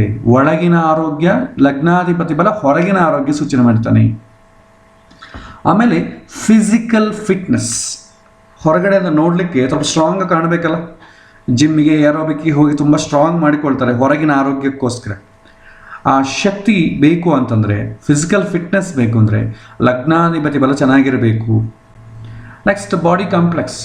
ನಾವು ವಿವಾಹಕ್ಕೆ ನೋಡೋ ಕಾಲಕ್ಕೆ ಹುಡುಗಿ ನೋಡಿ ಚೆನ್ನಾಗಿದ್ದಾಳ, ಹೈಟ್ ಇದ್ದಾಳ, ಕೆಳಗಿದ್ದಾಳ, ಇದೆಲ್ಲ ನಾವು ನೋಡ್ತಾ ಇರ್ತೀವಿ. ಹಲ್ಲುಗಳು ಹೇಗಿದೆ, ನೋಡಲಿಕ್ಕೆ ಕಲರ್ ಹೇಗಿದ್ದಾಳೆ, ಇದೆಲ್ಲ ಕೂಡ ನಾವು ನೋಡ್ತೀವಲ್ಲ. ಸೊ ರೂಪ, ಸೊ ಹೇಗಿದೆ, ಸೊ ನೋಡ್ಲಿಕ್ಕೆ ಹೇಗಿದ್ದಾನೆ, ಎಕ್ಸ್ಟರ್ನಲ್ ಬ್ಯೂಟಿ ಆರ್ ಹ್ಯಾಂಡ್ಸಮ್ನೆಸ್, ಇದು ಹೇಗಿದೆ ಅಂತ ತಿಳ್ಕೋಬೇಕಾದ್ರೆ ಕೂಡ ಲಗ್ನಾಧಿಪತಿಯನ್ನು ನೋಡ್ತೀವಿ. ಇನ್ನೊಂದು ಹೌಸ್ ಆಫ್ ಫಾರ್ಚ್ಯೂನ್, ಅದೃಷ್ಟ. ಅದೃಷ್ಟ ಅಂತಂಬುದು ಕೆಲವೊಂದು ಜನಕ್ಕೆ ಗೊತ್ತಿದೆ, ಅದರ ಪ್ರತ್ಯೇಕವಾಗಿ ಹೇಳೋದು ಬೇಕಾಗಿಲ್ಲ. ನಮಗೆ ಏನು ನಾವು ಎಕ್ಸ್ಪೆಕ್ಟ್ ಮಾಡೋದಿಲ್ವೋ ಅದು ನಮಗೆ ಬಂದ್ಬಿಟ್ರೆ ಅದು ಅದೃಷ್ಟ. ಸೊ ಹಾಗಾಗಿ ಅದೃಷ್ಟ ಹೇಗೆ ಬರುತ್ತೆ, ಇದ್ದಕ್ಕಿದ್ದಂಗೆ ಏನು ಬರಲ್ಲ. ನಾವು ಹಿಂದಿನ ಜನ್ಮದಲ್ಲಿ ಮಾಡಿಕೊಂಡ ಪುಣ್ಯದಿಂದನೇ ಬರುತ್ತೆ ಅದೃಷ್ಟ. ಆದರೆ ಅದು ಬರುತ್ತೆ ಅಂತ ನಮಗೆ ಗೊತ್ತಿಲ್ಲ ಅಷ್ಟೇ, ನಾವು ಮಾಡಿಕೊಂಡಿದ್ದೆ. ನಾವು ಮಾಡಲಾರ್ದು ಯಾವತ್ತಿಗೂ ನಮಗೆ ಬರಲ್ಲ. ಹಾಗಾಗಿ ಹಿಂದಿನ ಜನ್ಮದಲ್ಲಿ ಯಾವುದೋ ಪುಣ್ಯ ಮಾಡಿದ್ದೆ, ಯಾರಿಗೂ ಒಂದು ದಾನವನ್ನು ಮಾಡಿದ್ದೆ, ಇದ್ದಕ್ಕಿದ್ದಾಗ ಒಬ್ಬನು ಬಂದು ಒಂದು 10,000 ರೂಪಾಯಿ ದಾನ ಮಾಡಿಬಿಟ್ಟ, ನನಗೆ ಅದೃಷ್ಟ. ನಾನು ಎಕ್ಸ್ಪೆಕ್ಟ್ ಮಾಡಿಲ್ಲ. ಕರೋನಾ ಟೈಮಲ್ಲಿ ಪಾಪ ಬಡತನದಿಂದ ಎಷ್ಟೋ ಜನ ಬ್ರಾಹ್ಮಣರು, ಪಾಪ ಕೂಲಿ ಜನ, ಫಾರ್ಮರ್ಸ್ ಎಷ್ಟೋ ಜನ ಒದ್ದಾಡ್ತಾ ಇರ್ತಾರೆ. ಇದ್ದಕ್ಕಿದ್ದಾಗ ಅವನಿಗೆ ಶಾಕ್ ಆಗೋ ರೀತಿಯಲ್ಲಿ, ಎಕ್ಸ್ಪೆಕ್ಟ್ ಮಾಡೋದ ರೀತಿಯಲ್ಲಿ ಅವ್ನಿಗೆ ಏನಾದ್ರು ಸಹಾಯ ಮಾಡಿದ್ರೆ ಅವನು ಒಂದ್ಸಲ ಶಾಕ್ ಆಗ್ತಾನೆ. ಪಾಸಿಟಿವ್ ಆಗಿ ಐ ಥಿಂಕ್ ಅದು ಅದೃಷ್ಟ. ಅದೃಷ್ಟ ಅಂತಂಬೋದು ಲಗ್ನಾಧಿಪತಿ ಬೇಸ್ ಮೇಲೆ ಇರುತ್ತೆ. ಹೀಗೆ ಲಗ್ನವನ್ನು ಅನಲೈಸ್ ಮಾಡಬೇಕಾದ್ರೆ ಲಗ್ನ ಸ್ಥಾನ ಬಲ, ಲಗ್ನ ಕಾರಕ ಬಲ, ಲಗ್ನಾಧಿಪತಿ ಬಲ, ಈ ಮೂರನ್ನು ಕೂಡ ನಾವು ನೋಡಬೇಕು. ಇದರ ಮೂರರ ಇಂಪಾರ್ಟೆನ್ಸು ತುಂಬ ಬೇಕು. ಯಾಕೆಂತಂದರೆ ಒಂದು ವ್ಯಕ್ತಿ ಹೊರಗಿನ ವಾತಾವರಣ ಹೇಗಿದೆ, ಎರಡನೇದು ಆ ವ್ಯಕ್ತಿಯ ಒಳಗೆ ಮನಸ್ಸು ಬುದ್ಧಿಗಳು ಹೇಗಿದೆ, ಮೂರನೇದು ಅವನಿಗೆ ಈ ಜನ್ಮದಲ್ಲಿ ಪಡ್ಕೊಂಡು ಬಂದಂಥ ಅದೃಷ್ಟ ಹೇಗಿದೆ, ಇದನ್ನೆಲ್ಲ ಕೂಡ ನಾವು ನೋಡಬೇಕು. ಸೊ ಇದು ಮೇಯ್ನ್ ನಾವು ತಿಳ್ಕೊಳ್ಬೇಕಾಗಿದೆ. ಇದಕ್ಕೆ ನಾನು ಒಂದು ಎಕ್ಸಾಂಪಲ್ ಮೂಲಕ ನೀವು ಹೇಳುವಂಥ ಪ್ರಯತ್ನ ಮಾಡ್ತೀನಿ. ಸರಿ, ಲಗ್ನ. ಸೊ ಲಗ್ನ ಸ್ಥಾನವನ್ನು ಅನಲೈಸ್ ಮಾಡಬೇಕಾದ್ರೆ ಯಾವ ವಿಷಯಕ್ಕೆ ಅನಲೈಸ್ ಮಾಡ್ತೀವಿ? ಒಂದು, ಲಗ್ನ ಸ್ಥಾನ ಅಂತಂದರೆ ಏನು? ಸೆಲ್ಫನ್ನು ಲಗ್ನ ಸ್ಥಾನ ಅಂತ ಕರಿತೀವಿ. ಆಮೇಲೆ ಫಿಸಿಕಲ್ ಬಾಡಿ, ಶರೀರದ ಬಗ್ಗೆ ಏನಾದರೂ ನೋಡಬೇಕಾದ್ರೆ ಲಗ್ನವನ್ನು ನೋಡಬೇಕು. ರೂಪ, ಬಲ, ಇದಕ್ಕೆ ಲಗ್ನವನ್ನು ನೋಡಬೇಕು. ಹಿಂದಿನ ಜನ್ಮದಲ್ಲಿ ಏನಾದರೂ ಪುಣ್ಯ ಮಾಡಿದಾನ, ಲಗ್ನವನ್ನು ನೋಡಬೇಕು. ಗುಡ್ ಹೆಲ್ತ್, ಲಗ್ನವನ್ನು ನೋಡಬೇಕು. ಅನುಭವಿಸುವ ಯೋಗ, this is very very very important. ನನ್ನ ಹತ್ರ ವಾಹನ ಇದೆ, ಅನುಭವಿಸುವ ಯೋಗ ಇದೆಯಾ? ಪ್ರಶ್ನೆ ಮಾಡ್ಕೊಳ್ಬೇಕು. ನನ್ನ ಹತ್ರ ಬೇಕಾದಂಥಷ್ಟು ಶ್ರೀಮಂತಿಗೆ ಇದೆ, ಅದನ್ನು ನನ್ನ ಕೈಯಲ್ಲಿ ಅನುಭವಿಸ್ಲಿಕ್ಕೆ ಆಗ್ತಾ ಇದೆಯಾ? ನೋಡಿಕೊಳ್ಬೇಕು. ಒಳ್ಳೆ ಕಾಲೇಜು, ಒಳ್ಳೆ ಸ್ಕೂಲಲ್ಲಿ ನನಗೆ ಸೀಟ್ ಸಿಕ್ಕಿದೆ, ಆ ಸ್ಕೂಲಲ್ಲಿ ಕಾಲೇಜಲ್ಲಿ ಹೇಳುವಂಥ ವಿಷಯವನ್ನು ಹಿಡ್ಕೊಳ್ಳೋಷ್ಟು ಸಾಮರ್ಥ್ಯ ನನಗಿದೆಯಾ? ನೋಡಬೇಕು. ಒಳ್ಳೆ ಉದ್ಯೋಗ, ದೊಡ್ಡ ಉದ್ಯೋಗ, ಎಲ್ಲದಕ್ಕಿಂತಲೂ ದೊಡ್ಡ ಅಧಿಕಾರ ಇದೆ ನನಗೆ, ಆದರೆ ಆ ಅಧಿಕಾರದಿಂದ ನನಗೆ ಜಾಬ್ ಸ್ಯಾಟಿಸ್ಫ್ಯಾಕ್ಷನ್ ಸಿಗ್ತಾ ಇದೆಯಾ? ಗೊತ್ತಿಲ್ಲ. ಒಳ್ಳೆ ಹೆಂಡತಿ ಅಥವಾ ಗಂಡ ಇದ್ದಾನೆ, ದಾಂಪತ್ಯ ಜೀವನ ಪ್ರಶಾಂತವಾಗಿ ನಡೀತಾ ಇದೆಯಾ? ಗೊತ್ತಿಲ್ಲ. ಒಳ್ಳೆ ಮಕ್ಕಳಿದ್ದಾರೆ, ಆದರೆ ನಿನ್ನ ಹೇಳಿದ ಮಾತು ಕೇಳ್ತಾ ಇದ್ದಾರಾ? ಏಕೆಂದರೆ ಇದೆಲ್ಲ ಕೂಡ ಲಗ್ನಕ್ಕೆ ಮೇನ್ ಸಂತೃಪ್ತಿ ಕೊಡುವಂಥದ್ದು. ಅನುಭವಿಸುವ ಯೋಗ ಅಂತಾರೆ, ಇದು ವೆರಿ ಇಂಪಾರ್ಟೆಂಟ್. ಎಲ್ಲರೂ ಪ್ರಶ್ನೆಗಳನ್ನ ಕೇಳ್ತಾರೆ, ಆದರೆ ಅದನ್ನು ಅನುಭವಿಸ್ಲಿಕ್ಕಾಗಲ್ಲ. ಆಚಾರ್ಯ ನನಗೆ ದುಡ್ಡು ಬರಬೇಕಾಯಿತು, ಬಂದಿಲ್ಲ, ಏನು ಮಾಡೋದು ಅಂತಾರೆ. ಒಂದು ವೇಳೆ ದುಡ್ಡು ಬಂದಮೇಲೆ ಸಂತೋಷ ಆಗುತ್ತೆ ಅಂತಂದರೆ, ಲಗ್ನ ಬಲ ಚೆನ್ನಾಗಿಲ್ಲ ಅಂತಂದರೆ ದುಡ್ಡು ಬರುತ್ತೆ, ಆದರೂ ಸಂತೋಷ ಆಗಲ್ಲ. ದೊಡ್ಡ ಮನೆ ಕಟ್ತಾನೆ, ಹೊಸ ಮನೆ ಪ್ರಸ್ತ ಎಲ್ಲರನ್ನ ಕಡ್ದು ಊಟ ಗೀಟ ಎಲ್ಲ ಹಾಕ್ತಾನೆ, ಆದರೆ ಆ ಮನೆ ಬಾಡಿಗೆ ಕೊಟ್ಟು ದುಡ್ಡು ಸಂಪಾದನೆ ಮಾಡ್ತಾ ಇವನು ಬಾಡಿಗೆ ಮನೆಗಿರ್ತಾನೆ, ಆ ಮನೆಗಿರೋ ಯೋಗ ಇವನಿಗಿರಲ್ಲ. ಸೊ ಹಾಗೆ ಇರುವಿನ ಅರಿವು ಸಂಪತ್ತು, ಬರೀ ಇರುವುದು ಸಂಪತ್ತಲ್ಲ, ನಿಮಗೆ ಅನುಭವಿಸ್ಲಿಕ್ಕೆ ಆಗ್ತದಾ ಇಲ್ಲ ಅಂತಂಬುದು ಹೇಳೋದು ಯಾರು? ಲಗ್ನ ಸ್ಥಾನ. ಅದಕ್ಕೆ ಇಸ್ ವೆರಿ ಇಂಪಾರ್ಟೆಂಟ್. ಬೇರೆ ಎಲ್ಲ ಸ್ಥಾನಗಳು ಇದ್ದು ಲಗ್ನ ಸ್ಥಾನ ಬಲ ಚೆನ್ನಾಗಿದ್ದರೆ ಎಲ್ಲ ಇರುತ್ತೆ, ಅವನಿಗೆ ಅನುಭವಿಸೋ ಯೋಗ ಇರಲ್ಲ. ಆದರೆ ಇವತ್ತು ನಮ್ಮ ಜನಜೀವನ ಹೇಗೆ ಶುರುವಾಗಿದೆ ಅಂದರೆ, ಜನಗಳು ನಮ್ಮ ಹತ್ರ ಇದೆ ಅಂತ ಅಂದ್ಕೊಳ್ಬೇಕು. ಈಗ ನೀವು ಒಬ್ಬ ಹುಡುಗಿಯನ್ನು ಏನಾದರೂ ಕೊಡಬೇಕು ಅಂತಂದ್ರೂ ಕೂಡ ಅವ್ರಿಗೆ ಎಷ್ಟು ದುಡ್ಡಿದೆ ಅಂತ ಕೇಳ್ತೀರಷ್ಟೇ. ಅವನು ಅದರಿಂದ ಸಂತೃಪ್ತಿಯಾಗಿದ್ದಾನ ಇಲ್ಲ ಅಂತಂಬುದು ನೀವು ನೋಡ್ಲಿಕ್ಕಾಗಲ್ಲ. ಅವನು ಸಂತೋಷವಾಗಿದ್ದಾನ, ಅನುಭವಿಸ್ತಾ ಇದ್ದಾನ, ಅದನ್ನು ಯಾರೂ ಕ್ರಾಸ್ ಚೆಕ್ ಮಾಡಲ್ಲ. ದುಡ್ಡಿದೆಯಾ ನೋಡ್ಲಿಕ್ಕೆ ಆ ಪ್ರಾಪರ್ಟಿ ಇರಬೇಕು, ಈ ಒಂದು ಪಾಸ್ಬುಕ್ಕಲ್ಲಿ ಕರೆನ್ಸಿ ಡಿಜಿಟಲ್ಸ್ ಇರಬೇಕು. ಅದರಿಂದ ಏನು ಪ್ರಯೋಜನ? ಇವತ್ತೆಲ್ಲ ಕೂಡ ನಾವೇನು ಮಾಡ್ತೀವಿ, ಹುಟ್ಟಿದಾಗಿಂದ ಬೇಕಾದಷ್ಟು ಸಂಪಾದನೆ ಮಾಡ್ತೀವಿ. ಬ್ಲ್ಯಾಕ್ ಮನಿ ಆದರೆ ಬೀರುವಲ್ಲಿ ಇಟ್ಕೊತೀವಿ, ವೈಟ್ ಮನಿ ಆದರೆ ಬ್ಯಾಂಕಲ್ಲಿ ಇಡ್ತೀವಿ. ಕಾಲವಶಾತು ನಾವು ಯಾವತ್ತೋ ಒಂದಿನ ಈ ಪ್ರಪಂಚವನ್ನು ಬಿಟ್ಟು ಹೋಗ್ತೀವಿ. ಬಿಟ್ಟು ಹೋದಾಗ ನಿಮ್ಮ ಬೀರುವಂದ ಒಂದು 10,000 ರೂಪಾಯಿ ಜಂಪ್ ಮಾಡಿ, ಇವು ನನಗೋಸ್ಕರ ಎಷ್ಟೋ ಕಷ್ಟಪಟ್ಟಿದ್ದಾನೆ, ಸೊ ಈ 10,000 ಇವನಿಗೆ ಉಪಯೋಗಕರಂಗೆ ಮಾಡೋಣ, ಮಕ್ಕಳಿಗೆ ಕೊಟ್ಟು ಇದನ್ನು ದಾನವನ್ನು ಮಾಡಿಸಿ, ಆ ಗರುಡ ಪುರಾಣ ಹೇಳ್ತಾರಲ್ಲ, ಅವನಿಗೆ ಹೋಗೋ ಕಾಲಕ್ಕೆ ಸಹಾಯ ಮಾಡೋಣ ಅಂತ ಯಾವುದಾದ್ರೂ ಒಂದು ಕಟ್ಟಿ ಅದನ್ನು ಬರಲ್ಲ. ಬ್ಯಾಂಕಲ್ಲಿರುವಂಥ ಡಿಜಿಟ್ಸ್ ಬ್ಯಾಂಕಲ್ಲೇ ಇರುತ್ತೆ, ಓನರ್ಶಿಪ್ ಟ್ರಾನ್ಸ್ಫರ್ ಆಗುತ್ತೆ, ನಿಮಗೇನು ಬರೋದಿಲ್ಲ. ಸೊ ಹಾಗಾಗಿ ಅನುಭವಿಸುವ ಯೋಗ ಇರಲ್ಲ. ಸೊ ಅದಕ್ಕೆ ಇಂಪಾರ್ಟೆಂಟ್ ಲಗ್ನ ಯಾಕೆ ನೋಡಬೇಕು ಅಂತಂದ್ರೆ, ಎಲ್ಲ ಇದೆ, ಅನುಭವಿಸೋ ಯೋಗ ಇದೆ ಅವನಿಗೆ, ಕೊನೆಗೆ ಸಂತೃಪ್ತಿ ಅಂತಂಬುದು ಬೇಕು. ಪಾಪ ನೋಡಿ, ಜಾಬ್ ಇಲ್ಲ ಅಂತ ಒದ್ದಾಡ್ತಾರೆ, ಜಾಬ್ ಆದಮೇಲೆ ಮತ್ತೆ ಬರ್ತಾನೆ ಪ್ರಶ್ನೆಗೆ, ಆಚಾರ್ಯ ಜಾಬಲ್ಲಿ ತುಂಬ ಕಿರಿಕಿರಿ ನಡೀತಾ ಇದೆ, ಬಾಸ್ ಕಿರಿಕಿರಿ ಮಾಡ್ತಾ ಇದ್ದಾನೆ, ಮತ್ತೆ ಜ್ಯೋತಿಷ್ಯಂತ್ರಿ ಬರ್ತಾರೆ. ಮದುವೆ ಆಗಿಲ್ಲ ಅಂತ ಜ್ಯೋತಿಷ್ಯನ ಸುತ್ತು ತಿರುಗ್ತಾರೆ, ಗುಡಿ ಸುತ್ತು ತಿರುಗ್ತಾರೆ. ಮದುವೆ ಆದಮೇಲೆ ಮತ್ತೆ ಜಾತಕ ಇಟ್ಕೊಂಡ್ಬರ್ತಾರೆ, ಆಚಾರ್ಯ ಗಂಡ ಹೇಳಿದ ಮಾತು ಕೇಳ್ತಾ ಇಲ್ಲ, ಹೆಂಡತಿ ಹೇಳಿದ ಮಾತು ಕೇಳ್ತಾ ಇಲ್ಲ, ಏನು ಮಾಡ್ಬೇಕು ನಾನು ಅಂತ. ಯಾಕೆ ಹೀಗೆ? ಅನುಭವಿಸುವ ಯೋಗ ಇಲ್ಲದಾಗ ಹೀಗೆ ಆಗುತ್ತೆ.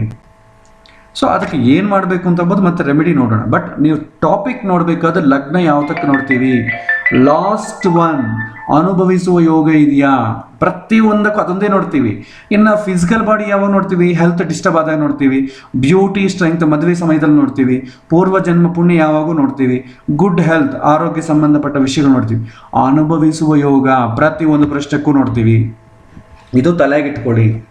ನೆಕ್ಸ್ಟ್, ಈಗ ಪ್ರಾಕ್ಟಿಕಲ್ ಅಪ್ರೋಚಿಗೆ ಬರೋಣ. ಸೊ ಲಗ್ನವನ್ನು ಲೈಟ್ ಮಾಡಬೇಕಾದ್ರೆ ಫಾರ್ಮುಲಾ ಏನಂತಂದರೆ ಲಗ್ನ ಸ್ಥಾನ ಬಲವನ್ನೇ ನೋಡಬೇಕು, ಲಗ್ನ ಕಾರಕ ಬಲವನ್ನು ನೋಡಬೇಕು, ಲಗ್ನ ಆಧಿಪತ್ಯ ಬಲವನ್ನು ನೋಡಬೇಕು. ಇಲ್ಲಿ ನೋಡಬೇಕು ಅಂದರೆ ಏನು ನೋಡಬೇಕು? ಲಗ್ನ ಸ್ಥಾನ ಬಲ ಅಂದರೆ ಏನು ನೋಡಬೇಕು? ಇದಕ್ಕೆ ಕೂಡ ಹೇಳ್ತೀನಿ ನೋಡಿ. ಲಗ್ನ ಸ್ಥಾನ ಬಲ ಅಂತಂದರೆ ನಿಮಗೆ ನಾನು ಆಲ್ರೆಡಿ ಪ್ರಿನ್ಸಿಪಲ್ಸ್ ಹೇಳಿದ್ದೀನಿ.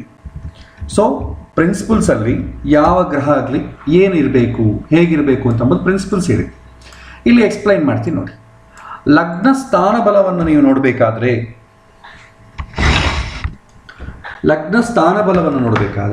ನೀವು ಚೆಕ್ ಮಾಡಬೇಕಾದ ಏನಂತಂದರೆ ಲಗ್ನದಲ್ಲಿ ಯಾವುದಾದ್ರೂ ಗ್ರಹ ಇದೆಯಾ.